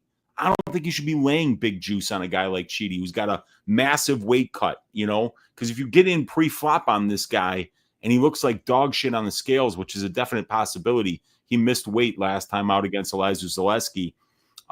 That could be a problem, but I think what really people are missing is that Chidi's a fucking serious problem at 170, Brady. This guy's way bigger than everybody. His clinch game is elite, and his striking is really, really good. So I think he's going to get another win here. Maybe I'm thinking decision, though, because Jake Matthews is very durable. Yeah, he's never been knocked out in the UFC, I don't think. Yep. Yeah, that's kind of why I bet the Dos Santos ITD against Chidi, because Chidi showed up on the weigh-in day, last one to weigh in. I mean, he looked awful, like a skeleton, missed weight, but didn't really seem to affect him during the fight. So yeah, it's a tricky one. I mean, I hate fights like this where you have to kind of rely on, like, if you're betting Matthews, you got to rely on him fighting smart, and it's not something he's that good at doing. But yeah, if the fight plays out at range, at distance for 15 minutes, I mean, Chidi's going to destroy Jake. But Jake does have a path. We'll see if he uses it here. What he did to Zaleski was elder abuse. Yeah, it was bad. Matthews by blanket. We'll see. We'll see if he decides to wrestle. There's a little secret I'll share with the rest of the world. Australian fighters' weaknesses are chins. This is a horrible matchup for Jakey. Jakey actually has a good chin, though, but... Very good chin. He's been dropped 4 times, but he's got 67% distance striking defense, and he's only lost once by knockout at the UFC level, and I don't remember who that was against. I'll look, but three of the knockdowns came against the Semmelsberger fight. That's right. He showed a lot of heart in that one. Oh, it was Kevin Lee. Oh, yeah. It was Kevin Lee, so I think he probably got taken down, right? TKO'd, yeah. Yeah. So, yeah, he's got a great chin. Jake's very durable. That's one of the advantages he has over Chidi, is a great durability advantage. I think Jake's going to be the better grappler in this matchup, and he's 6.5 years younger. No, he's 5.5 years younger, which is very solid, too. Jake should beat Chidi, but that's the problem. It's Chidi. Jake Matthews is too stupid to grapple offensively, and I hate relying on people to fight smart. They just don't. I mean, Melissa Mullins, what are you doing, Melissa? Jake Matthews is about to pull a Bilal and show us his Canelo hands while loses a decision that's very much on the table. Matthews needs to wrestle. He did it against Rowe. He doesn't do it too often. He did do it against Rowe a little bit. And the last time he really wrestled was against Emil Meek, but that was back in 2020. Other than that, it's been a while. Kind of feels like a decision type fight unless Chidi gets him out of there. Yeah, which is crazy because the over under set at, is it 1.5? And it's like minus 260 to the over. So I think they kind of screwed up setting it at 1.5. Yeah, I see some books have it at 1.5, some books have it at 2.5, and even the 2.5 is juiced to the over. I see minus 180. It looks like minus 200 for the over on 2.5. Wow. Very weird. We got Dravi in the building. What is up? Not the best card, but exciting to have the UFC back in my life. 110% agree. Good to see you, Dravi. UFC is the only sport I watch. Same unless NFL is on. Yeah, me too, dude. With such a height and reach disadvantage, it's impossible to trust Matthews, even though arguably he's not bad. Yeah, he's good. I think Matthews is good. Yeah, he's only 30. Yeah, it's crazy. He's been fighting forever. Yeah. For a long time. Yep, Kevin Lee, TKO, ground and pound. Shannon Ross bringing down the median chin of the entire continent. So true. So true. We got the Golden Octagon. What is up? We missed you as well. Good to see you. Good to see you. All right. Let's keep moving on to the next fight. It is going to be Max Griffin going against Chris Curtis. We got Max Griffin, 39 years old, 5'11" with a 76-inch reach. Chris Curtis, 37 years old, 5'10" with a 75-inch reach. Curtis, 2 years younger. Griffin with a 1-inch height advantage. Got a 1-inch reach advantage as well. Griffin is 2-3 in his last 5 fights. Decision loss to Neil Magny. Decision win against Tim Means. Decision loss to Michael Morales. Decision win against Jeremiah Wells. And then a submission loss to Michael Chiesa. As far as Chris Curtis, he has 1-3 and 1 no contest in his last 5 fights. Decision loss to Kelvin Gastelum. No contest against Imavov. Decision win against Marc-Andre Barrios. A decision loss to Brendan Allen. And then a knockout loss to Roman Kopylov. Yeah. Striker versus striker matchup. This fight, I'd be shocked if it hit the ground. Chris Curtis is never shooting a takedown, and Chris Curtis has elite takedown defense. I think these two are going to strike for 15 minutes. And what I will say is this fight probably looks a lot closer than the odds. Like I taped the fight, and I do like Curtis. I think he's the better striker. I think he has more tools on the feet, a little bit younger. And he just went like head to head with Roman Kopylov up until the 1 second mark and got head kicked, right? Yeah. But and then you look at the line, it's like, minus 300. Not with the crooked corrupt judges. I'm not laying minus 300 there. But yeah, I think this fight goes the distance. I think it's a fun fight, but I struggle to see minus 300 here. Oh, I do too. I don't think it makes any sense, as a matter of fact, because Chris isn't going to wrestle at all offensively. This is his first cut down to 170 pounds in a very long time. He's been fighting at middleweight almost exclusively. So I think he'll look good, though. I mean, like he's always been a welterweight, but Chris just fights at middleweight because he knows he doesn't have to, he can take more fights that way. You know, he can be more active. So, and that's something that Chris has always been. But yeah, like his style, you can't lay minus 300 on Chris Curtis, not the way that he fights. He's primarily a counter striker. He doesn't grapple offensively at all. He's got some pretty good power, but it's not lights out power. You know, he's really precise when he gets into that counter, when he gets into that pocket and he starts countering. His hands are sharp. He's a really good boxer, obviously. But yeah, I mean, like laying minus 300 on somebody who's not a great minute winner by any stretch of the imagination. And Max Griffin has 17 UFC fights. He's only been finished twice in 9 losses. One of them was a submission to Michael Chiesa. The other one was a ground and pound KO late in the 3rd round against Colby Covington. So this is a guy that's extremely durable. He's going to be very difficult to knock out. And he's also a pretty uncompromising counter striker as well. So I could see this fight just playing out extremely close.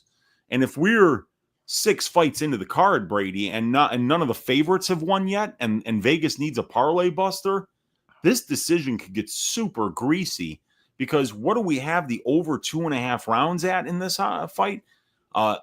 Minus 225. So the bookies are saying this thing is going to go to decision 67 out of 100 times. The judges are going to get involved, and you're laying minus 305 on Chris Curtis. I mean, I think he probably wins the fight and wins the decision, but that's a big line, man. That's a big nut to cover. You know, that's 3 units to win 1. And if you get robbed on the scorecard, you're out 3 units. Yikes, man. No, man, I think Max Griffin's the bet here. Plus 255, Max Griffin. I think that's a sharp bet if you're making that play. Yep, I thought the over might be even wider, to be honest, with how, I mean, both these guys are so durable. Yeah. So I'd rather lay minus 225 on the over before I'd lay minus 300 on Curtis. Me too, dude. Me too. Yeah, so maybe that is like a potential parlay piece, that over 2.5. I don't mind that. I don't know if Curtis is knocking out Griffin. I mean, maybe. I mean, Griffin's almost 40, but I haven't really seen any decline in the durability of Griffin. So went 15 with the Michael Morales not too long ago. Yeah, he gets hard. Right. Yeah, and Morales has got ridiculous power and crazy size for the division. I mean, he's way bigger than Chris Curtis. So yeah, this is a very greasy one, and I think the sharp side is the Griffin money line here. Happy birthday, Marcel. Whose birthday is it? Marcel Dorf? Is it Marcel Dorf? Oh, it's no, it's our guy. Okay, yeah. It's our guy Marcel, the dude with the Andrade pictures. Yes, isn't that crazy? That's how I'm always going to know Marcel by, because rightfully so. I mean, he tagged us in those pictures for how many months in a row, a couple months. Yeah, it was a lot. It was a lot. So stop it. But enjoy your birthday. Enjoy your birthday. Celebrate. Yes. Have fun. Have fun. Happy birthday, Marcel. Good to see you here. Yeah, you weren't late. You're right on time. Is Max Griffin also retiring? Adam Martin mentioned on his podcast. I mean, it wouldn't shock me. I mean, Max Griffin's been doing the thing for a while now. Yeah. Yeah, I think he's almost 40. Brady pull up Griffin's record. Yeah, he's due for a win, looks like. If you're doing the win-loss thing. Curtis is going to box him up. Agreed. Greasy decision incoming. I could see it. Question, why is Curtis Griffin on the prelims and Junior Tafa is on a main card? Did they put Junior Tafa on a main card? No way. No. No, they didn't. Like right now, like that's the next fight that we're going to talk about is Tafa Tokos. And then it's Petrino Lane starts off the main card, I think. Oh, then it's the featured prelim, which is bad as well. So bad. Interesting to see Curtis moving back down to 170 at 37 years old. It is interesting. It's very interesting. I hate that pose that Chris does on the scale. Get me Max. There you go. Have they caught Kerry Hatley for the atrocious reffing job against Bobby Green? Have they? No, they're not even looking for him. That's wild to me. Maybe it was because it would happen in Vegas. Maybe it's different in different states. Probably. Like it would happen in Florida, maybe different now, maybe in prison right now, but I don't know. Different commissions. Griffin just got outstruck by Chiesa. Got to disagree on ever betting Griffin here. Yeah, he looked bad in the Chiesa fight, but it's a different style matchup for sure. I mean, he had to worry about the takedowns against Chiesa. Is Brady going through a transition? What kind of transition? What is that even supposed to mean? It's your voice. It's just no. I have laryngitis. More pictures to come. Come on, dude. Please no. Come on. Got what? PC Principal in the room. What's up, PC? I mean, his AIDS. I mean, I hope not. That'd be bad. No, didn't you get that though from the Melissa Mullins fight? Was it was it AIDS or was it gonorrhea? Oh, I forget, man. I just remember one of the cards. I think you did get AIDS on one of the cards. You start to lose track after a couple sexually transmitted diseases that I've gotten. All right, let's move on to the next fight. We have what could be. And I've said this a time or two before, but this could be Wheezy. Oh, wait. Are we doing the Lane fight first or the Tafa? Yeah, Tafa, right? Tafa. Yeah, Tafa Taco. Okay. I almost skipped over it. So what I was saying, this could be the lowest level fight I think I've ever seen in my entire life. Like, this is bad. This is very, very bad. Junior Tafa, 28 years old, 6'3", 72-inch reach. Tokos, 35 years old, 6'4", with a 76-inch reach. Tafa, 7 years younger. Tokos with a 1-inch height advantage and a 4-inch reach advantage. Tafa is 3-2 in his last 5 fights. Lost to Muhammad Usman by decision. knocked out Parker Porter, got knocked out by Marcos Jerry DeLima, got submitted by Vulture Walker, and then beat Sean Sheriff by a second-round knockout. As far as Tokos, lost to Umar C in his debut on short notice by submission. Lost to Navajo Sterling by decision his last time out. So, yeah, I mean, it's bad. Junior Tafa went life and death with Sean Sheriff. And I went back and watched that fight, and I forgot about it because it was a very forgetful fight. But at the end of the first round, Sean Sheriff gets on top of Tafa, and Tafa looks completely dead. And if Sean Sheriff had like a couple more seconds, Sean Sheriff was TKOing Junior Tafa in the first round. But luckily, Sheriff did take the fight on very short notice and gassed out. And Tafa ended up finishing Sheriff in the second round. But it was a bad look. It was a bad look. The Muhammad Usman fight was a bad look. The DeLima fight was a bad look. The Walker fight was a bad look. He did knock out Parker Porter, but everything else has been a bad look. And then you look at Tokos, and it's just a bad look. It's just a bad look. The C fight was a bad look. Got knocked out by Zhang Mingyang. It's a bad look. The Sterling fight was a bad look. It's just a bad look. But with that said, though, I mean, what I like about Tokos is he knows what he's good at. I watched every single fight available. He's a brown belt, and he will fight to his strengths. He will go for takedowns. And every single fight I watched, he went for takedowns. Even against Navajo Sterling, went for takedowns, got 3 of them. And if he gets on top of Tafa, like the fight's probably over shortly after. Like I think Tokos is going to have a significant advantage on the mat, but Tafa is going to be very live to also knock out Tokos here. So it's a fight that I don't think anybody should be confident one side or another, because I think both guys have really big paths to victory. I think the winner is going to look like a massive favor because either it's Junior Tafa touching the chin of Tokos, or Tokos is able to take this fight down to the ground and really have his way with Junior Tafa, because Tokos isn't horrible on the ground, has good ground and pound, sneaky submission game. Yeah. It's a fight that I don't know if I'll be betting, but it should be hilarious for as long as it lasts. Yeah, I think Tafa's going to knock this dude out. I think that's what's going to happen. Now Tafa's moving down to 205, Brady. So I think that's a good thing for him. He's not a heavyweight, and he's going to be the much better striker here. And yeah, Tokos was credited with 3 takedowns in the Sterling fight, but he never got to a dominant position. And for me, like if you can't take that dude down, that guy's been fighting as a professional mixed martial artist for less than 3 years, Brady. So if you're a brown belt and you can't take down a white belt kickboxer, I mean, if he couldn't take down Sterling and do damage, then there's no fucking way that he's going to be taking down anybody else. So I think Tokos is going to get knocked out here. He's bad, dude. He's bad. I bet on him. I bet on him versus Sterling just because like they made Sterling like minus 1,200. And I was like, what? Like this guy has only fought for 2 years. But then when I watched Tokos go out there and not be able to out grapple that dude, like he didn't even do any damage on the ground. He never got close to his submission, so I think that he's gonna lose this fight. It might be a decision if he's able to kind of like keep this fight in the clinch and slow it down. But this is the easiest fight that he's had so far. I mean, Omar C's a tough fight. Navajo Sterling's a tough fight. Minyang Zhang's a tough fight. Getting a step down in Junior Tafa, this could be a potential for Tokos to get a win here. But I do think he's going to get knocked out. Yeah, and that's very much on the table, right? Like what I will say though is those city kickboxing guys, they all have weirdly good takedown defense. Like even Blood Diamond has really good takedown defense, and he's like the worst to ever step foot in the UFC. So I have a feeling that Tafa's takedown defense is a lot worse, but yeah, Tafa could absolutely knock him out early on.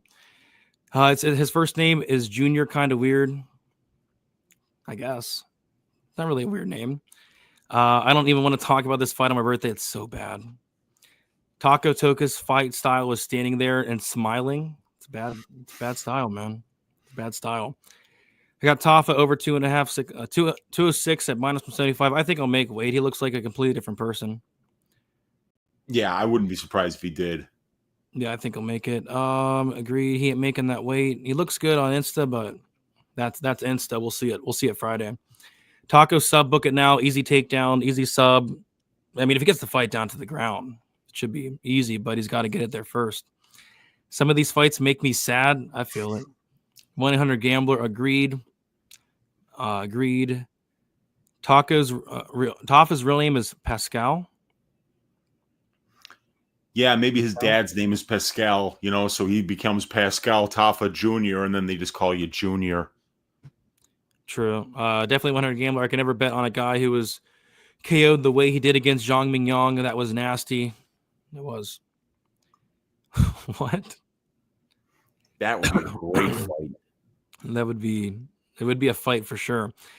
The Sheriff fight was short notice for Tafa as well. He was on vacation when he got the call, and he seems to be putting in the work for this camp. He absolutely has been putting in the work. Looks in great shape.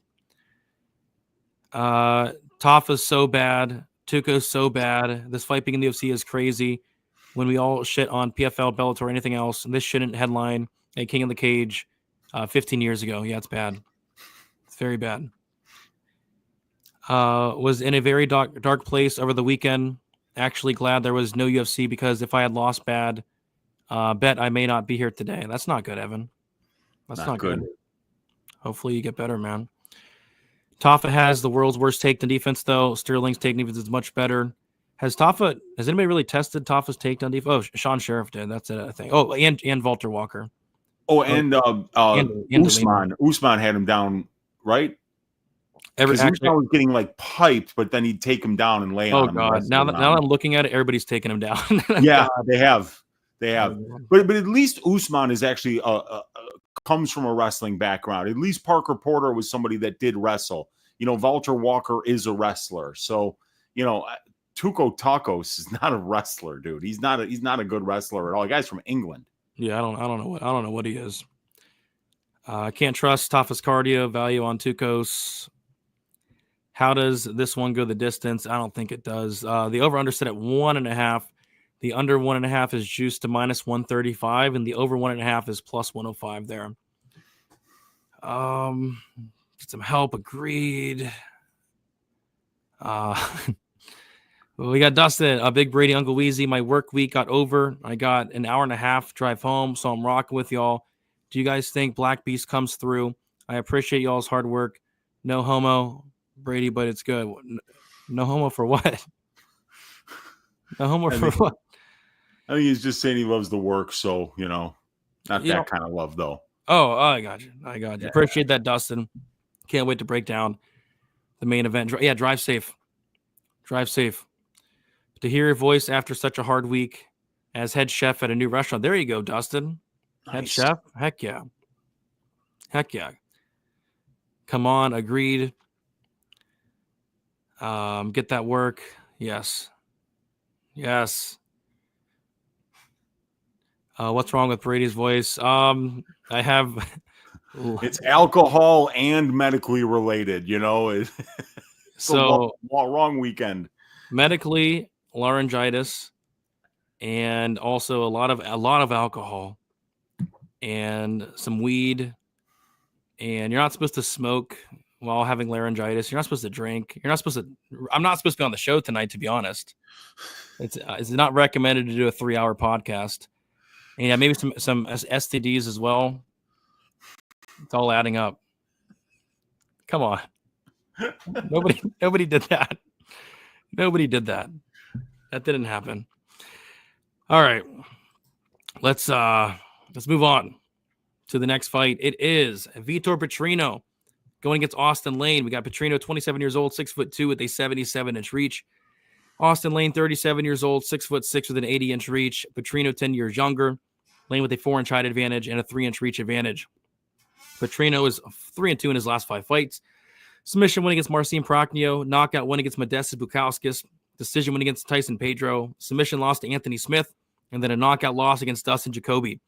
As far as Austin Lane, he has 1-3 and 1 no contest in his last 5 fights. A knockout loss to Justin Tafa. Knockout loss to Jonathan Deniz. A decision win against Rebellas to Spain. And then a knockout loss to Mario Pinto.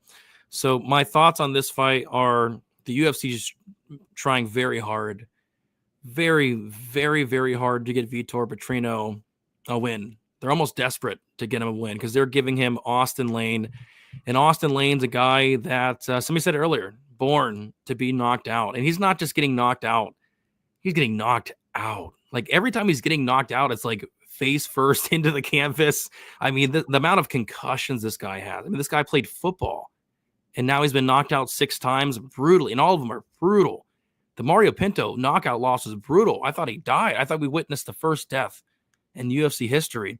Jonathan Deniz knocked him out. It was one of those slowly knockouts where he got hit and then just fell face first, just collapsed.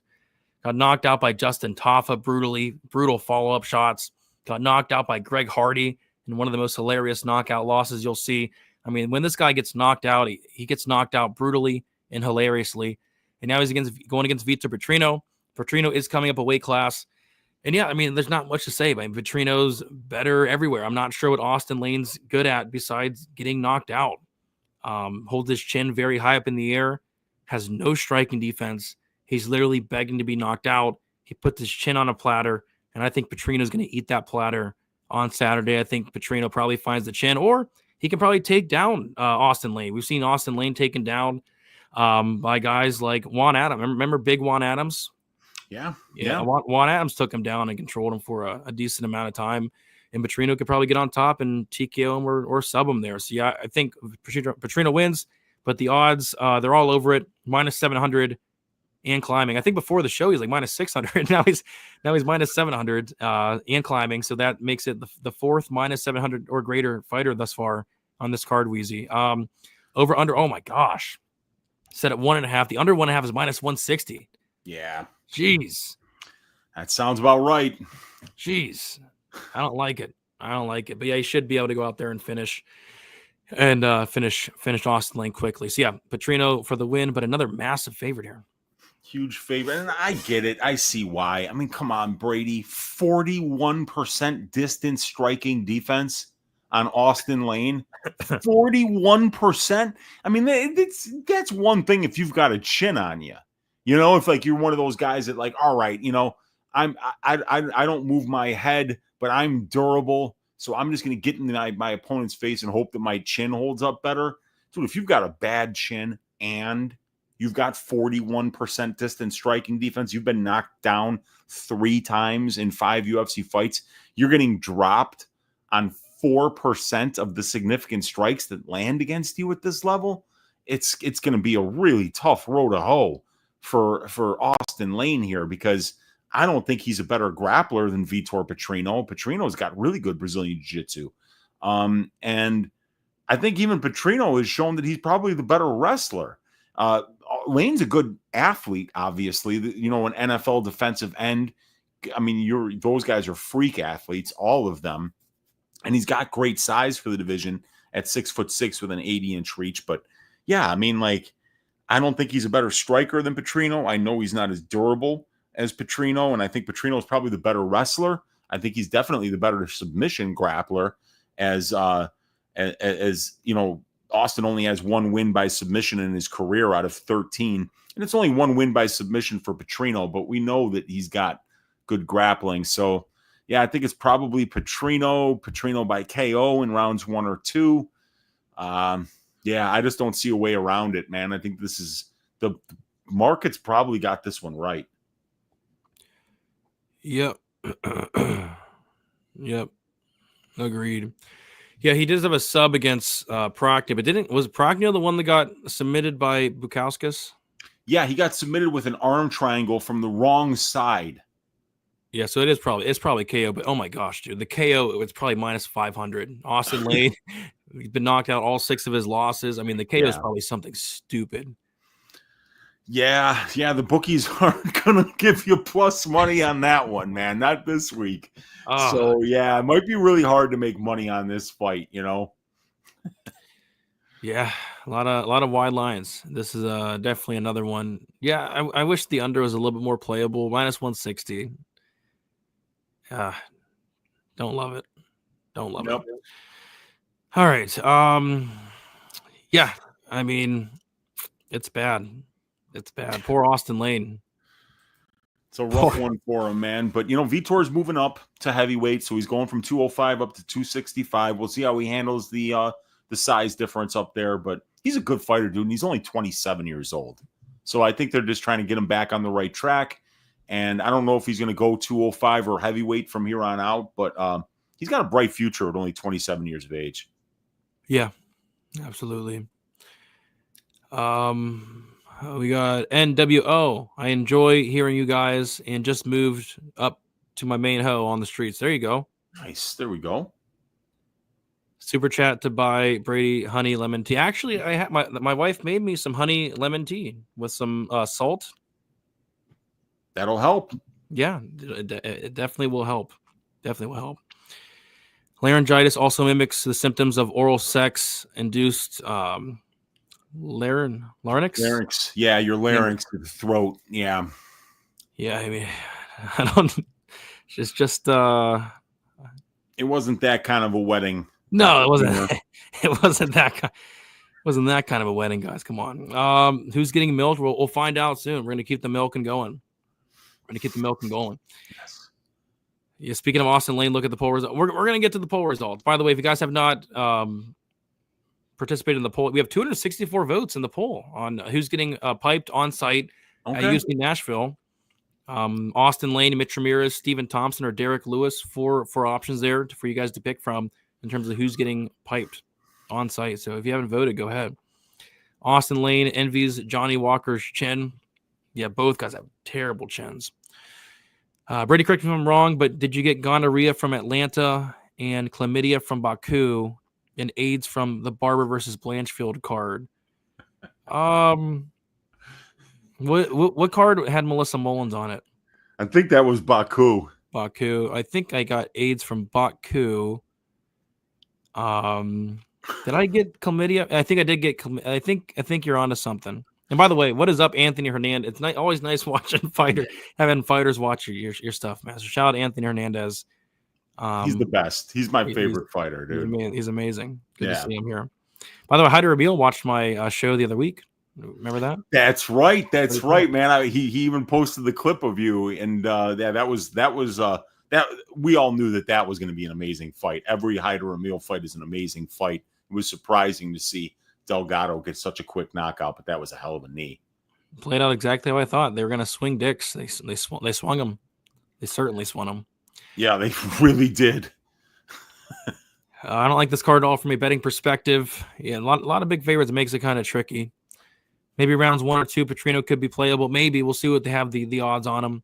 I kind of think they'll be onto it. I mean, this is about as big of a layup as you're going to get. I mean, you can't get a bigger layup than Austin Lane, can you? You really can't. At heavyweight, you can get a few of them. Yeah. Maybe you could get Pat Barnett. You could get John Vellante coming out of retirement. You could, you could get Harry Hunsucker on short notice. You could get some really awful heavyweight fighters. Dude, Evan brings up a good point, man. Austin Lane's been knocked out 6 times, but DeJohn Lane has never been knocked out. Austin Lane has officially changed his name to Dewan. Yeah. Dewan Lane. Officially. Huh. Yep. I did not know that. Yeah. It's crazy. But yeah, Dewan's never been knocked out. Austin Lane has. Yep. Less than 200. Yeah. If we get 200 thumbs up, I'm getting a perm. So hopefully we don't get there. 136. We're getting kind of, if we get close to 200, I'm shutting it off, Weezy. I'm shutting off the stream. When we get to 198 likes, this show is over. Hyder Meal finally wake up. He actually was still awake. It looked like he woke up. But that was a nasty KO though. Was nasty. All right. Let's move on to the next fight.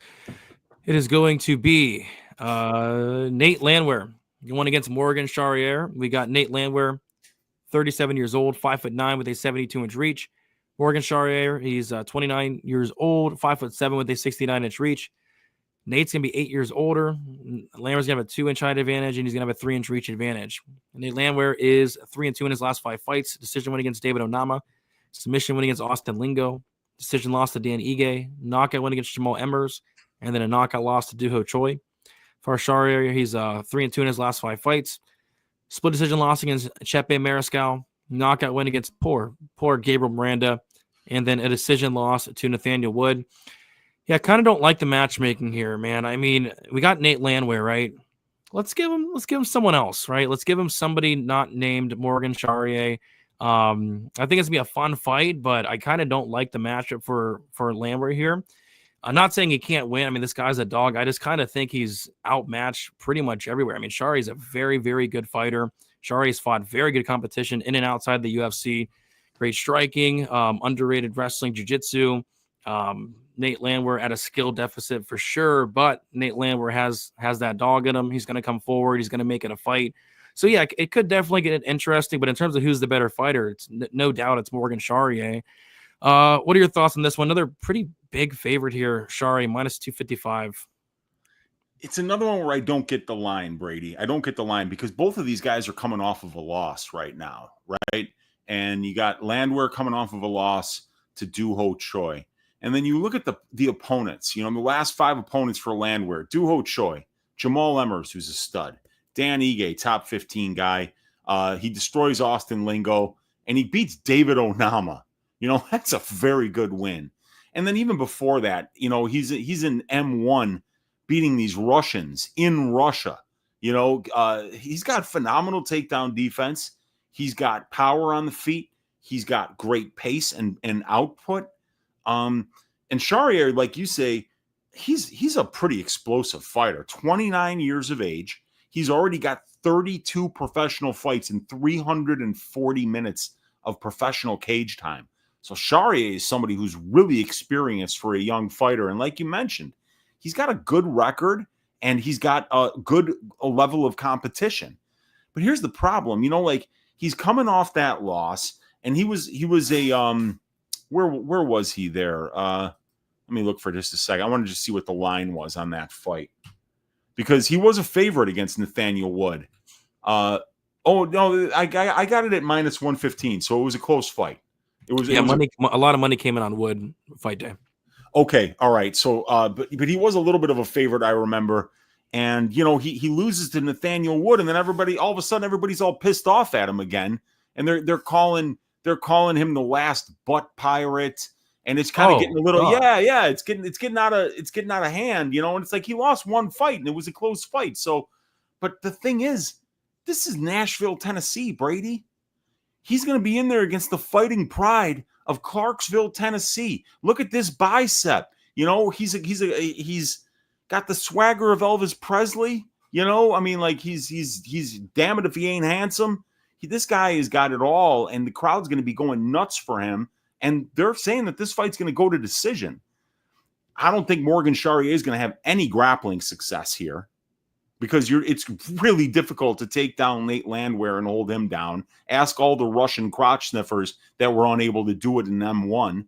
And the guy's showing like something like 86% takedown defense. Or no, it's only 74% here in the UFC, but he's not giving up a lot of minutes on the ground against a lot of these really good fighters. So, I think that this fight's pretty close to 50-50. I mean, you want to talk about strength of schedule? It's Nate Landwear. You want to talk about wrestling defense? Nate Landwear is the better wrestler in this fight. He's fighting at home. They're saying that this fight's going to go to decision. The crowd's going to be going nuts every time Nate lands something. And Nate's going to bring a lot of forward pressure, and he just does more, Brady. He does more. He throws more. I think that's why people were pissed off at Sharier, calling him the last butt pirate. It was uncalled for. But like he didn't do enough in that fight. He didn't wrestle offensively enough. He didn't throw enough strikes, and he just got outworked by Nathaniel. Yeah, I mean, I don't know. I wish they gave, because I'm a big fan of Landwear. I want him to win. I just don't know if I love the matchup for him. I wish they gave him like Juicy J, like Julian Rosen. Oh, they already fought. My bad. Yeah, they did. That was a hell of a fight too, man. Those guys beat the hell out of each other for about 45 seconds. You're right. Like Billy Q, Landwear versus Billy Q. That'd be fun. But yeah, I mean, I got to go Sharier here, but I don't like the line. It could be a split decision. You look through Sharier's record; he has like 9 of them, like 8 or 9 split decisions. Yeah, and that's the thing, Brady, is that it's going to be difficult to count on this guy to win minutes, because Morgan Sharier as a professional is 15-1. 15-1 to the finish, but he's 5-10 to the decision. Yeah. Is that somebody you want to be laying minus 250 on? Somebody who is finish dependent against a hometown fighter with much better strength of schedule than him? I mean, I don't like this. I don't like this line. I think it's ridiculous. I don't think people should be laying minus 250 on Morgan Sharier. I think just the opposite. I think Nate Landwear is the play here at plus 210. I'll probably have a unit on him. Yeah, maybe Sharier inside the distance. It would be a better way to play it. Yeah, because Landwear has been finished in 3 of his 4 UFC losses. Been finished a lot, right? Finished 4 times as a pro in 24 fights and 6 losses. All right. Yep, we'll see. Yeah, the over, surprising. I thought the over would be more juice to the over, but it's only minus 155. That's weird. Yeah, I mean, I guess it depends. If Sharier is not really a finisher at this level, then that fight goes over, because I don't think he's going to finish Nate Landwear, and Morgan is incredibly durable, dude. This guy's only been finished once as a professional, and I think it was like a long time ago. Yeah, it was a while ago. We could see a Nate the Train split decision, potentially. If Morgan can handle the pressure, I have Morgan with the tricks. I still want a YouTube show to show the whole fight on Nate versus Superboy. Korean Superboy, Duo Choi. Yeah. That fight was kind of shocking. I was not expecting it to play out that way, with Choi ragdolling him for 2.5 rounds. That was really surprising. Yeah. I mean, especially after this guy couldn't get out wrestled by Russians in M1. To see Choi do that and really dominate with his Brazilian jiu-jitsu. Yeah, that was wild. I had the under 2.5, and it finished after the 2.5 mark. That was annoying. Give me Landwear versus anyone. You can tell me he was in the small class with 2 teachers, and that's a dangerous man. That's true. Yeah. Can't count this guy out. Maybe he had a skill deficit, but he has that dog in him. Morgan's like 10-13 in the decision. What you said, 5-10, right? 5-10, yeah. Yep. The booty plunder. I don't even hear people calling him the butt pirate. That's crazy. Yeah, that's the thing. When you lay juice on somebody and they kind of get outworked for 15 minutes, people get mad. I had Wood by decision. I thought he was about to knock him out in the first round. I was like, oh my gosh. Yeah, that was wild. But Nathaniel Wood is a very good fighter, and bantamweight fighting up at featherweight, there's some speed issues there, and yeah, Nate's not going to be as fast as Nathaniel Wood was.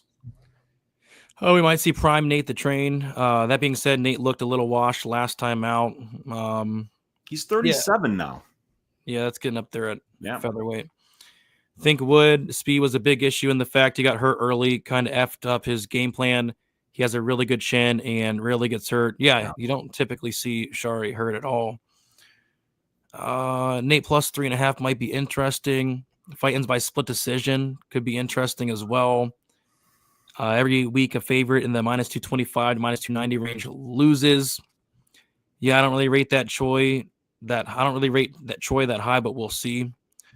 Agree, Javi. Also, Morgan's resume in the Cage Warriors is much more impressive than anything Nate has done in M1. I disagree with that. Scotty P. Meet the Millers movie. Okay. I'm concerned Morgan might be a front runner. When the fight doesn't go his way, he starts taking less and less risks. Love my Uncle Weeze. Shout James. All right. Yep. Should be a fun. It's a Nate Landwear fight. I'm hoping it's fun. I'm hoping it's fun. And it's in Tennessee, so it's going to be a good one. Absolutely. All right. Now this is going to be fun. 100%. It's Calvin Kedar going against Steve Garcia.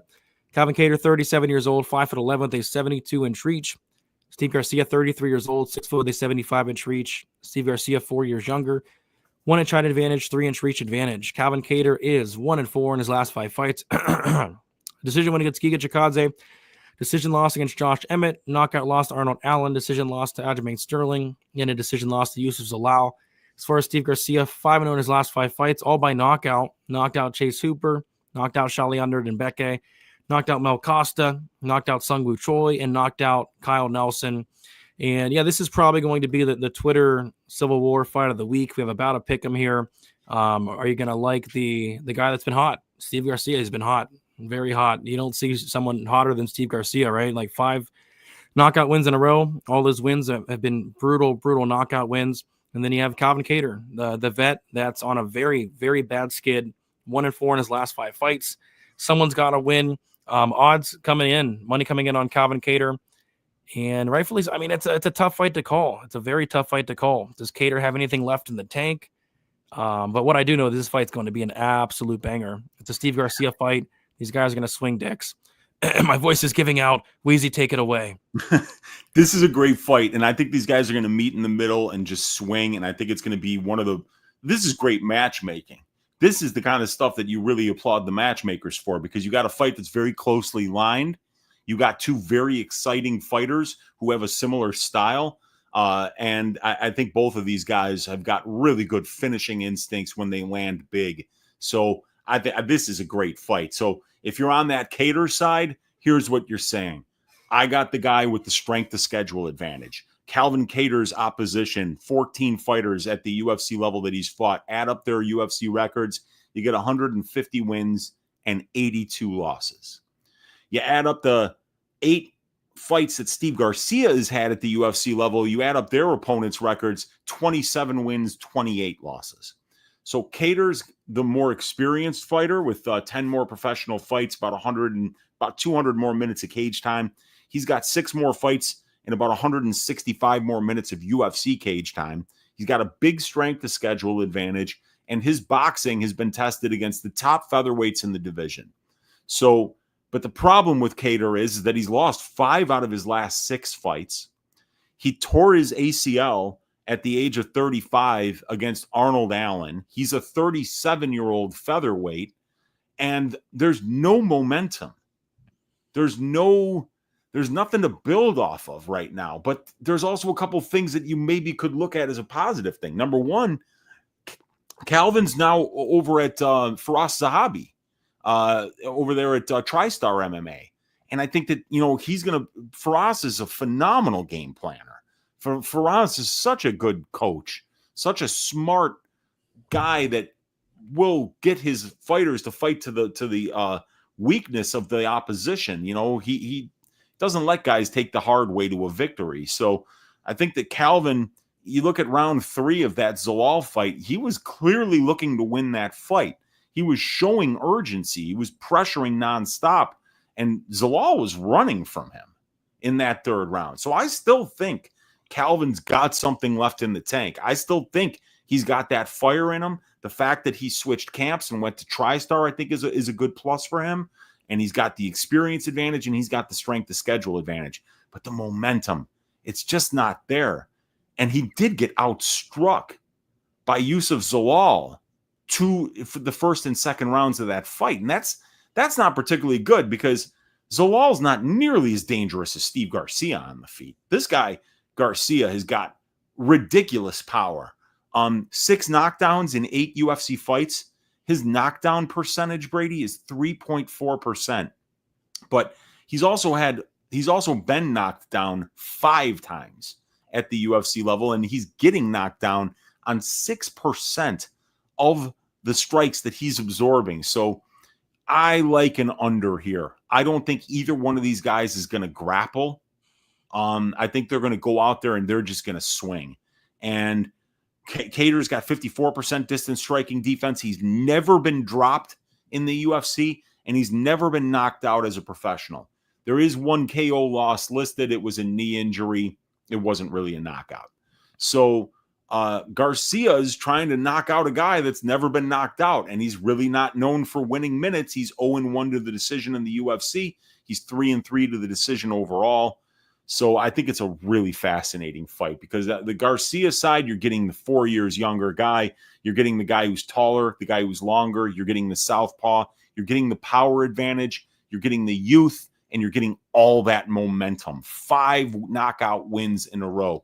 And a lot of, like we talked about the strength of schedule, Brady, but low key, these wins for Garcia are good wins, dude. Kyle Nelson's a good win. Sung Woo Choi, it's probably the worst win of the 5. Melky Costa since he lost to Steve Garcia is on like a 3 or 4 fight win streak. A great win. Chase Hooper's on fire right now. Shayilan Nurdenbecka, remember when he destroyed poor Derek Minner in the first round? That's a great win too, you know. So like I think that Garcia's like strength of schedule disadvantage here might be being a little bit overblown, because I think the guy, you know, the Hooper win, the Costa win, the Nelson win, those are impressive wins. And he's got serious power. So I see why people are on both sides of this fight. But I'm going to lean Garcia here. I don't know if I'm going to pick him to win the fight yet. I still got to finish writing it up and kind of looking at all the angles. But this is a great one. I can't wait to watch this one. And I think it's one of the most fascinating fights on the card to break down. Yeah, I'm not confident, but I'm leaning Kedar. Just because I think one guy's very durable and one guy's not. Like, Garcia's not durable at all. Like, this guy, I don't know if people remember, got dropped by Charlie Ontiveros. It says twice. It was 3 times. He got dropped by Charlie Ontiveros. Remember him? Yeah, dude. With the perm. Ontiveros is a pure striker. Crazy karate and shit. So, like, that guy can drop you. But, yeah, he's a terrible fighter and a big-time quitter. And, you know, Garcia showed some good fight IQ there. He took him down and he beat the hell out of him on the ground and finished him down there. But he did. Yeah, you know, Ontiveros is a wild man. But yeah, dude, he's been dropped 5 times at the UFC level, knocked out cold by Mahashate, dropped in other fights as well. So yeah, this is I really don't know who's going to win this fight. Yeah, we'll see if Garcia can be the first one to crack Kedar's chin there. But yeah, the money's coming in on Kedar. He was plus 130 at one point, June 35 a week ago. Plus 100 now. Maybe this line flips. We'll see. Over under set at 1.5. The over 1.5 minus 175. The under 1.5 plus 145. Kind of a tricky total considering Kedar's just next level durable. But it's also a Garcia fight, so kind of a tricky fight as a whole, I'd say. What are you guys liking in this one here? It is Garcia fight week. Yes. It is Garcia fight week. If Kedar's actually on a fight, he'll fight. Will Fares Zahabi be there to lube up Kedar? I think he'll be there. Lubing. I don't think he's going to do that. Yeah. I don't think he's going to do that. Maybe a significant power disparity. Kedar hasn't KO'd anybody in years. Yeah, the last Kedar knockout had to be, was it the Jeremy Stevens? Yeah, Jeremy Stevens. Yeah. I'm surprised he didn't KO Giga with the way he was hitting Giga that fight, but Giga's super tough. But yeah, it's been a long time. Super tough, yeah. And you look at the guys that, you know, I mean, like Josh Emmett went 5 rounds with Kedar. I mean, if Josh Emmett's not knocking you out, you know, it's going to be tough for Steve Garcia to knock him out. Yeah. Salah would make Garcia look dumb if they fight. How many times has Kedar been knocked down? Yeah, 0, right? 0, dude. 0 times. It just, the knee injury was the only time that he had ever been finished. So, yeah, I mean, Dravi's 100% right. Kedar's durability is next level. Kedar is getting piped on sight. I'm all in on Garcia. Kedar can get knocked out. We said the same thing about Max. Yeah, he could. He definitely could. Yeah, Garcia's got power. Yeah, Minner was eating steak after that one. But he destroyed him. Let's not, you know, like sugarcoat that. I mean, he did ground and pound, a great performance by Shayilan Nurdenbecka. And people want to shit on that loss or on that win. That was a good win. Minner came in there with a leg injury. First thing he did was throw a leg kick. Dude, do you remember we did best bet that day? I had a half unit on Minner to win by submission in round 1 at plus 800. And like the line was moving while we were doing best bet. And I mean, we were all saying, guys, something's going on here. Do not bet on Derek Minner. Like he might be hurt, something like that. That line moved so much. It was crazy. It was crazy. Garcia gets dropped so much. He does. Prime Kedar would take him. Not today. Yeah, if it was Prime Kedar, I'd probably have max bet on him here, but he's 37 at featherweight. Garcia has a surprisingly good gas tank. We haven't seen it in a while. Haven't seen it in a while. He keeps on knocking people out. Nerd and Becky hasn't won again. I think he might have been cut, to be honest.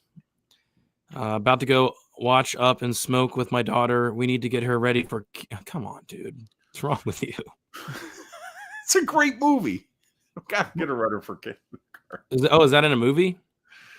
Well, no, Up and Smoke's a Cheech and Chong movie from the 70s. Oh, I got you. Yeah. You weren't born yet, dude. But I remember my older brother watching that in the basement with his buddies and all of them laughing their asses off. It's a classic.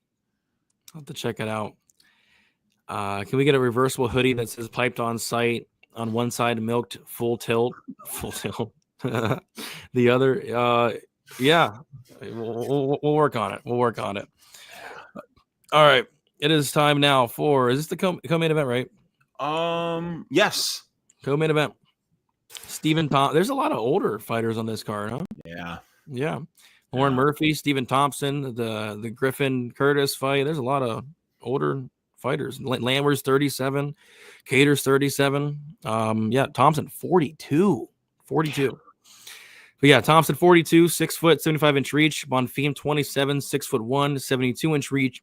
Bonfam 15 years younger, 1-inch height advantage, 3-inch reaches advantage. Thompson is 1-4 in his last 5 fights. Decision loss to Gilbert Burns, decision loss to Bilal Muhammad, knockout win against Kevin Holland, submission loss to Shavkat, and a knockout loss to Joaquin Buckley. As far as Bonfam, 4-1 in his last 5 fights. Submission win against Lazez, submission win against Officer Trevin Giles, knockout loss to Nicholas Dalby, decision win against Angelusa, and a submission win against Chaos Williams. So Bonfam won his first decision ever against Angelusa, and I thought that was good to see. I mean, you typically want to see these guys with 100% finish rates go out there, especially after the Dalby fight where he completely gassed out and show that you can go 15 minutes, and wasn't the most exciting fight, but good decision win there. That Chaos Williams fight, Bonfam looked really good, broke Chaos Williams and submitted him in the second round when Williams is next level tough and was able to submit him there late in the fight. Yeah, I think it's a pretty bad matchup for Thompson here. I'm guessing Bonfam's a big favorite. Yeah, minus 385 for Bonfam here. I mean, if they strike for 15 minutes, I mean, Thompson absolutely has a chance. The problem would be the ground game. Like, we've seen a lot of people take down Thompson. Good fighters. I mean, Gilbert Burns, really good fighter.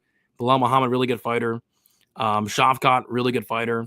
We can't really say Bonfam is at that level, but yeah, Bonfam gets on top of Thompson. It could be a wrap. Bonfam has a very, very opportunistic submission game.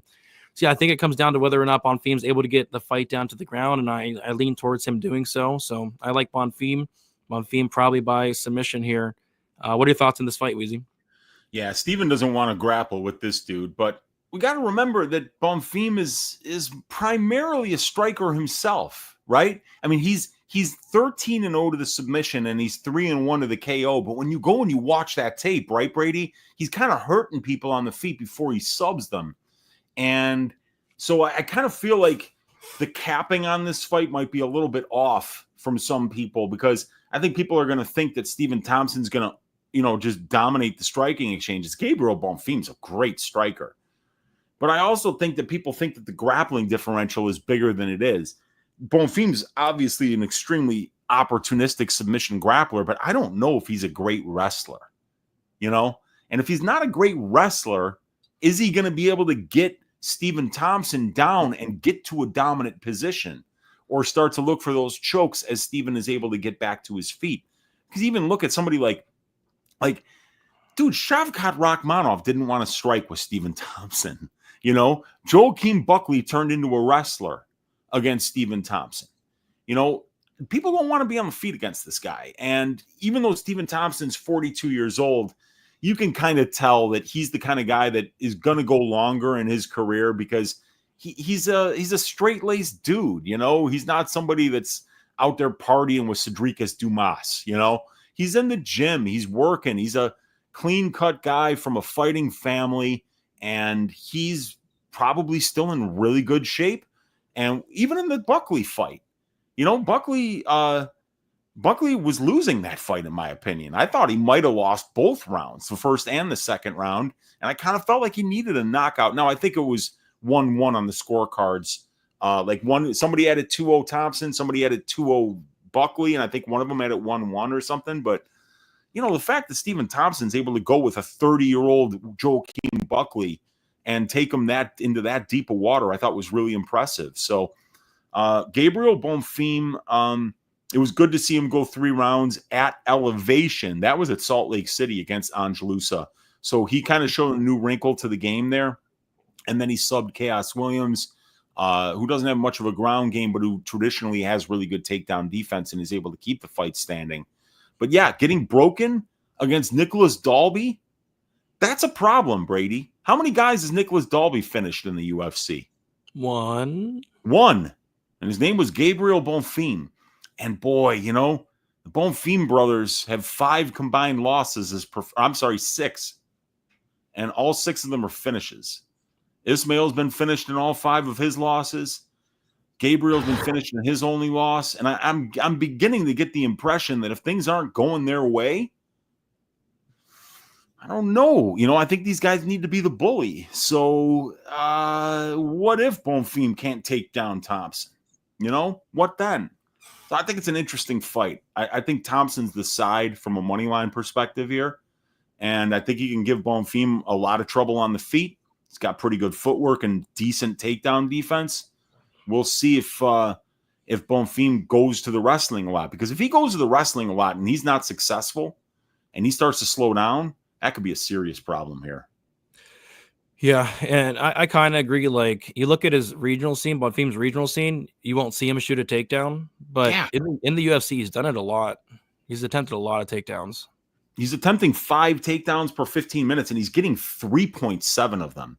So that's a really high percentage. The divisional average is 35% accuracy. He's hitting it 75%. So he's looked good so far. But I think maybe what we should do is kind of like take a look at those takedowns, see how we got them, see what they looked like, because some of them come easier than others. And sometimes just because you get a takedown, it doesn't mean you're holding them down. It doesn't mean you're attempting submissions. It doesn't necessarily mean you're landing any ground and pound. Because guess what? Stephen Thompson got taken down 3 or 4 times by Joaquin Buckley. What did Buckley do with those takedowns? He did nothing with them. He landed 0 significant ground strikes. He never got close to a dominant position. So that's the problem. If he's not, if the grappling exchanges of this fight play out the same way that Buckley's fight did, I think that Stephen can keep this close. Yeah, maybe. That is wild. Buckley took him down 4 times.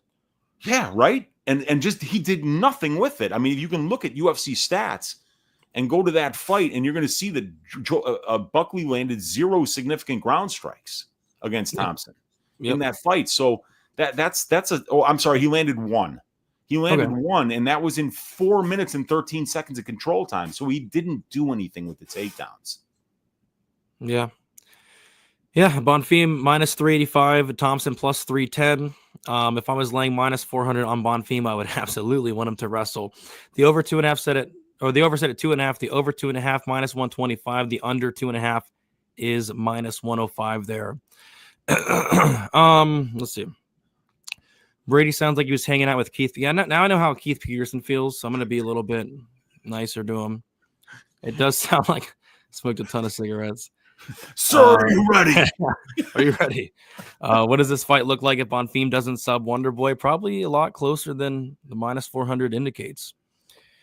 Nicholas Dalby beat Bonfim. Wonderboy can win this. The UFC don't hate him. No, I'm not going to give you a sir. Are you ready? 15-year age disparity has to be a 90% win condition. It's big. I don't know if it's 90%. But goddamn, 15 years. Wow. It's 14 and a half, actually, but still, man, that's crazy. That's crazy.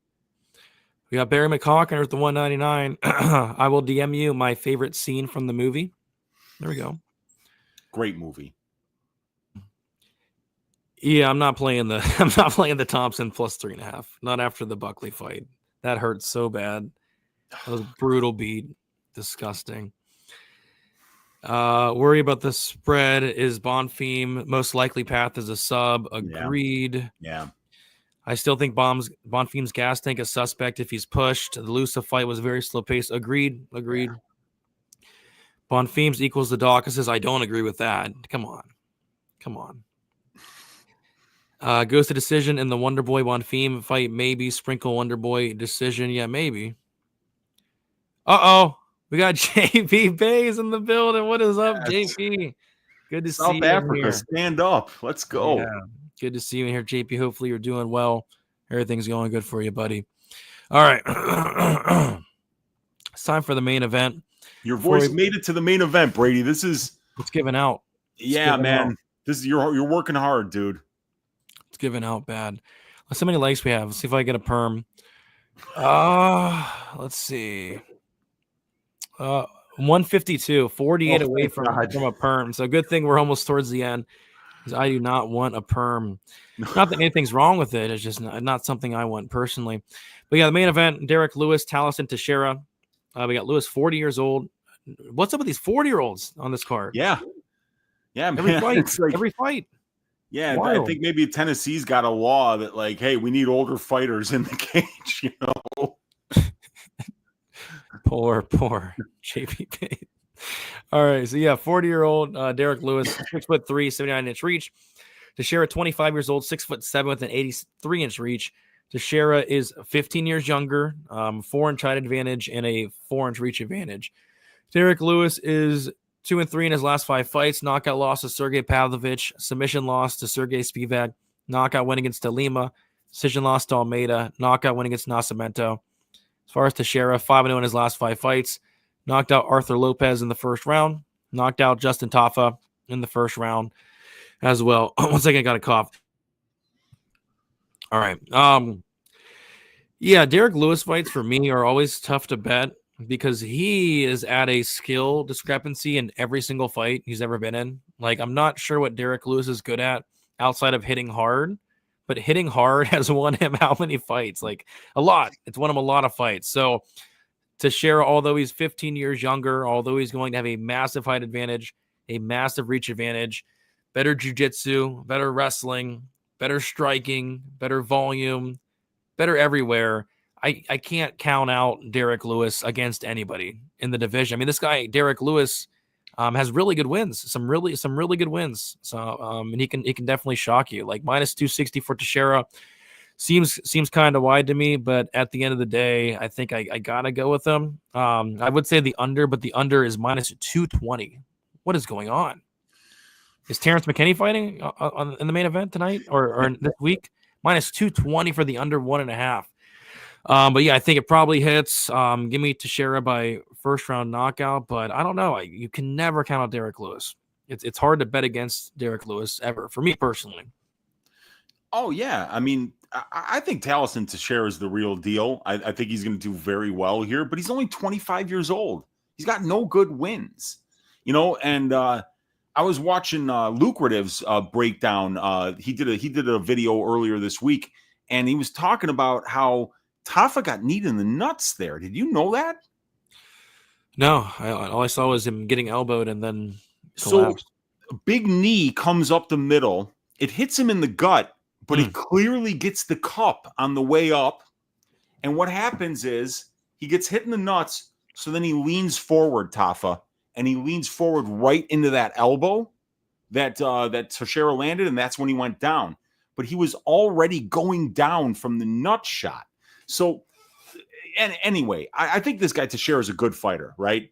And you know, he's got great size, 6'7". He's still only 25 years old, 83-inch reach. His striking looks pretty good too. I mean, we're going to need to see more of it, obviously, at this level. And he's a Brazilian Jiu-Jitsu black belt, but I think he got the black belt from his brother. So I don't know how good the Jiu-Jitsu is going to translate at this level, but he's 6'7" with an 83-inch reach. So if he's got a black belt, he's going to know how to lock up front chokes and the kind of submissions that where he can make use of his length. So, yeah, I think that Teixeira is a great prospect for this division with a ton of upside. Probably he's going to have a number next to his name at some point in his career. But I mean, they give a number to everybody. I mean, Tai Tuivasa is a top 10 heavyweight. He's on an 8-fight losing streak. He should be ranked right now, Taliesin. I know. And if he wins this fight, he will be. Yeah. You know, so it's all right there for him. But, you know, this is Derek Lewis. You know, this guy, he's going from Justin Tafa to Derek Lewis in one fight. And he was only a minus 150 favorite over Justin Tafa. What are they putting his line at? It was like He's a bigger fucking favorite over Derek Lewis. 15 UFC wins by knockout, Brady. 15 of them. And you know what's kind of crazy? Derek Lewis is coming off a win. A third round win. We've never seen Talison Teixeira past 2.5 minutes. This guy's entire professional MMA career has lasted 16 minutes, Brady. 16 minch. The guy's never seen a second round. He's taking a massive step up in competition, going from Justin Tafa to Derek Lewis. The last KO win might have been as a result of a nut shot. And against Arthur Lopez on Dana White's Contender Series, this guy's eating flush shots to the face. You don't want to be doing that against Derek Lewis. So this seems to me like, how do you not play Derek Lewis at plus 210? What happens if this fight goes to the second round? Yeah. Right? Yeah. We've never seen, like, Teixeira could have a massive adrenaline dump. He's never went to the stool after a first round. You know, so, I mean, I think you have to play Derek Lewis at this number, dude. Would you rather play Derek Lewis at plus 220 or the KO prop at plus 200? Yeah, in a 5-round fight, it's probably going to wind up being a KO. But yeah, dude, I mean, like, I would just play the money line. Obviously, you never know. Maybe he taps the strikes. You know, maybe Derek locks up a flying triangle. This guy tries some wild shit in there. Derek might wrestle. Yeah, he might. He's been wrestling in a lot of his fights. You know, I mean, he was taking down Nascimento. For no reason. Nascimento's a Brazilian Jiu-Jitsu black belt. So, yeah, man, I think Derek's live here. He's won 2 out of his last 3 fights, man. I mean, and we don't know enough about Teixeira to be making him this big of a favorite against the Black Beast. Yeah, man, this is a Derek Lewis money line spot for sure. Yeah, I hate betting Lewis fights. It's tough because you look at it and it's like, I think he should lose all these fights. He should lose all of them. Different as you want to know what his return on investment is as an underdog, Brady? Probably good because he's probably the underdog in every fight, pretty much. Let's see here. So let me look. I've got Derek Lewis at a 39% ROI overall, 19-10 record at the UFC level, right? But he's 8-3 as a favorite with a minus 195 line. So he's actually got a 7% return on investment as a favorite, but as an underdog, dude, he's 11-7. 11-7 with an average betting line of plus 170 and a 59% ROI. This is a numbers game we're playing. Sure, he could get knocked out. Sure, he could get submitted by the younger guy here, the guy with the better career trajectory, the guy with all the upside. But Derek Lewis knocks fools out, and he does it all the goddamn time. So if he does it again on Saturday, you're not going to color your Uncle Wheezy surprised.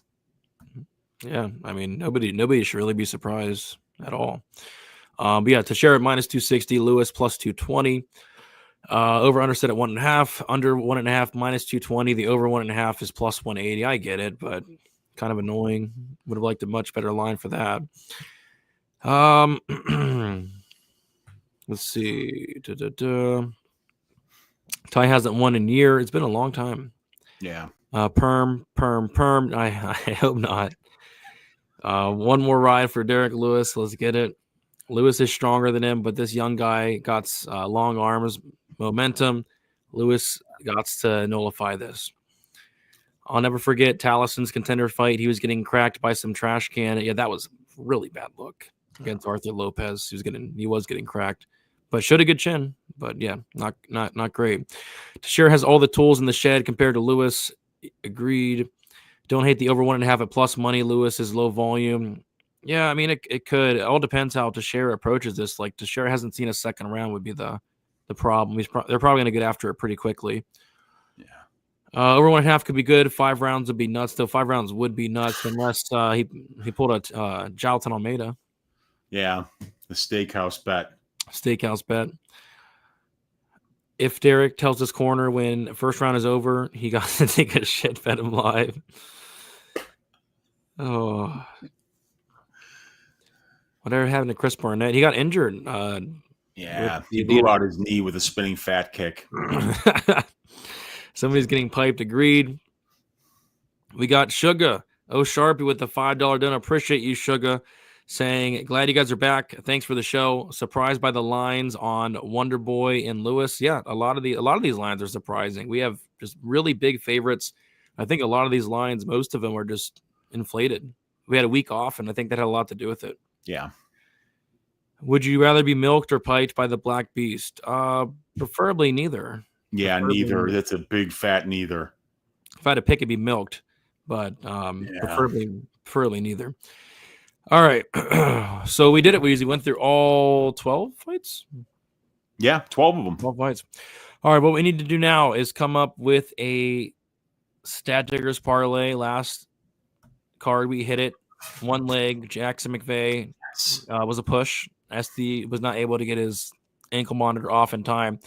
Now we got to come up with a new parlay here, and it's tough, especially from like a money line standpoint. There really isn't many I would like to parlay here. Might have to look at some totals.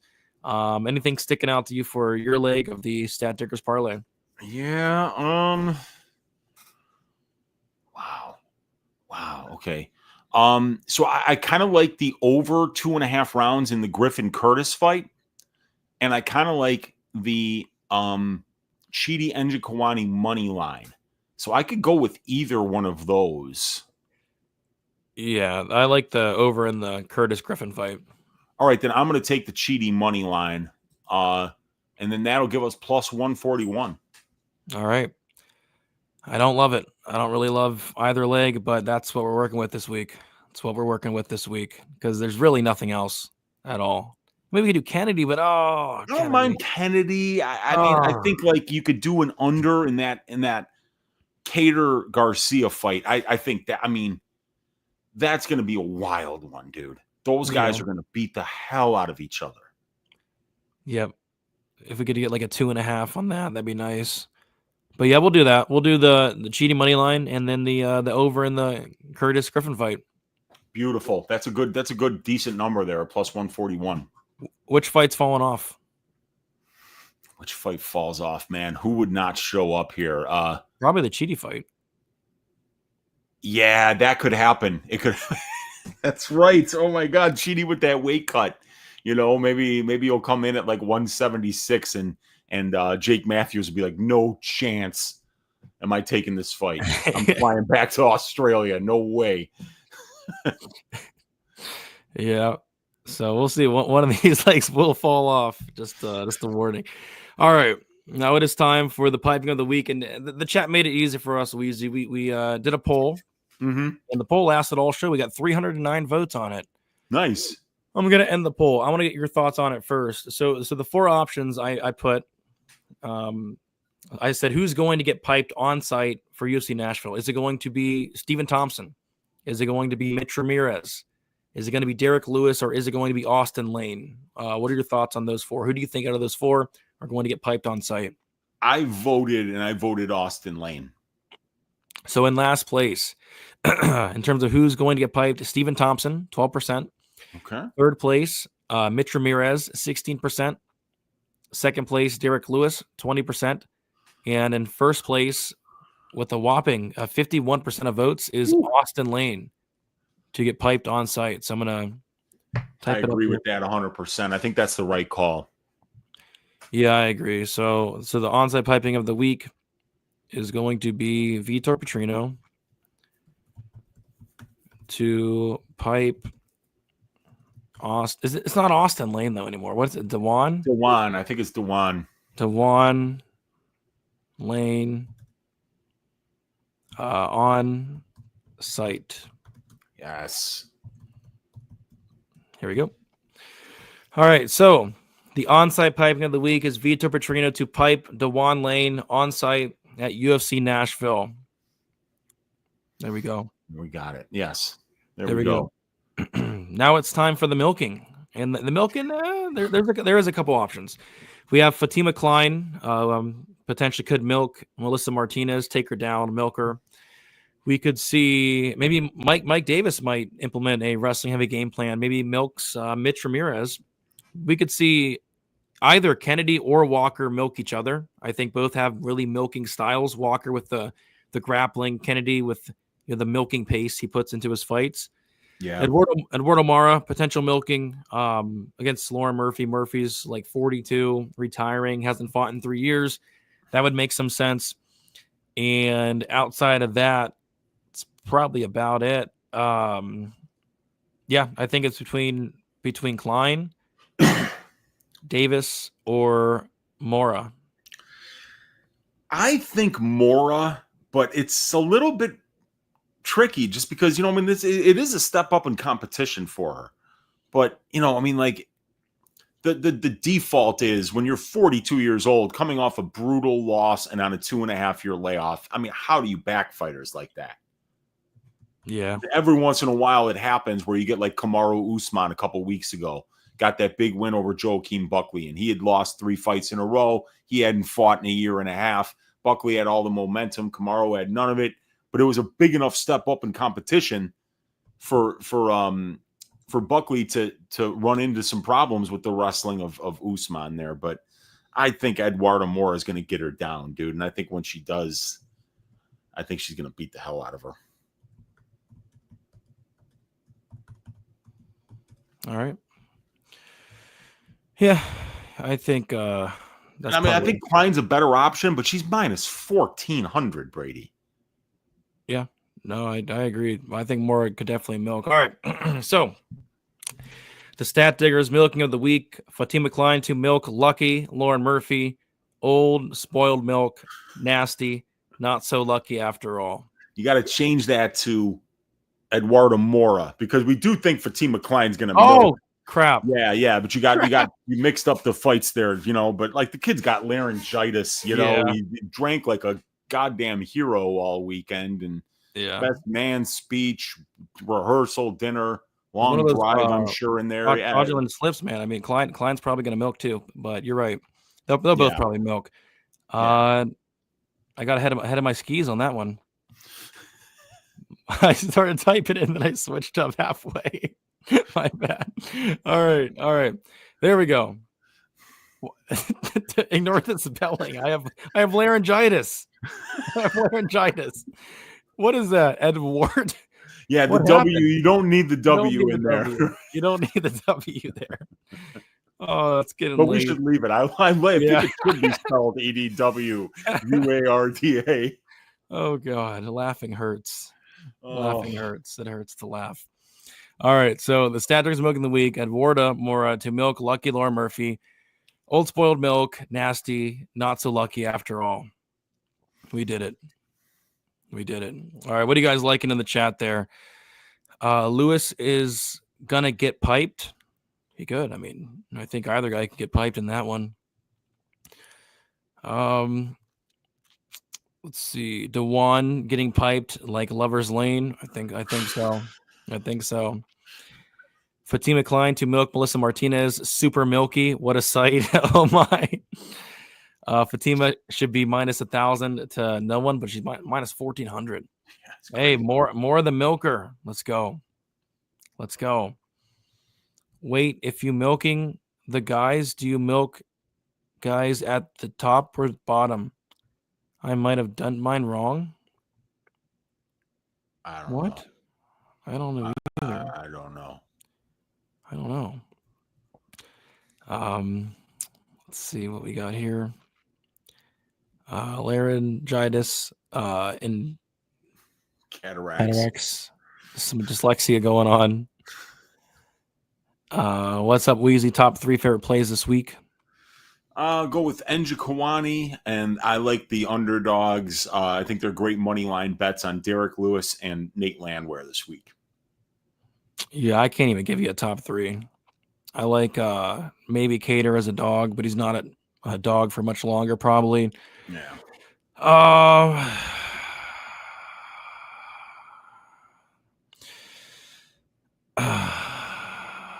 Yeah, not much. Not much. First time I catch you guys live. Thanks for so many hours of laughing my ass off. Shout out to European Wrestling. Cheers. Shout out Green Skyline. Thanks for hanging out. Are we sure Lauren Murphy's not a man? Yeah, we're sure. Could Lewis milk Teixeira? I hear he has an edge on takedowns. Well, I don't know. I don't know who's the better wrestler because, like, I don't think Teixeira is much of a wrestler. There's no tape of him out there ever wrestling. So, I don't know. It's going to be wild. Fun fight. I've seen Teixeira complete a total of 0 takedowns. Yep. Apparently he has a sub. I wasn't able to find the fight though, but he does have a sub. I think it was really early in the career, and they just didn't. It was early enough that they didn't have tape of it. Yeah. All right, we did it. We went through all 12 fights, piping, milking, parlay. All that's left is kick it off here. Weezy, let the people know where they can find you. Uncle Weezy on YouTube, at MMA Weezy on, is it underscore Weezy? No, it's just MMA Weezy on Twitter or the X. And you can find my probability stats and content package on oddshopper.com. That's where I do all of my pay-per-view work.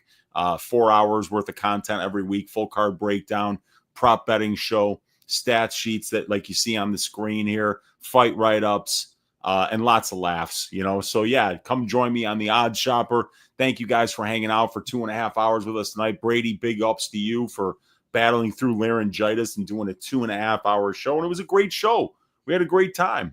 So yeah, man, let's stack cashed tickets like flapjacks for UFC Nashville and kick off this 7-week stretch with a winning week, Brady. Let's do it. And it all starts with 14 units on Fatima Klein, 9 units on Mike Davis, 7 units on Vitor Petrino, and 7 units on Eduardo Mora. Let's go. Because smart guys make the straight bets. They don't parlay. Let's go. Let's do it. All right. Thank you guys for watching. Like on your way out, subscribe. We only had 157 likes, so I will not be coming back with a perm. But that's a lot of likes. So, yeah, appreciate you guys quite a bit. And also appreciate the sponsor of the show, and that is our guy, Avery. If you guys do not follow Avery yet, go give him a follow on X, MMA_Very. Thank you, Avery, for sponsoring the show. And thank everybody that donated tonight. Appreciate you guys as well. And, yeah, my full card breakdown will be out tomorrow. It's going to sound like dog shit, but it's going to be out. It's going to be out. Let's go. Best of luck, everybody. We'll talk to you later.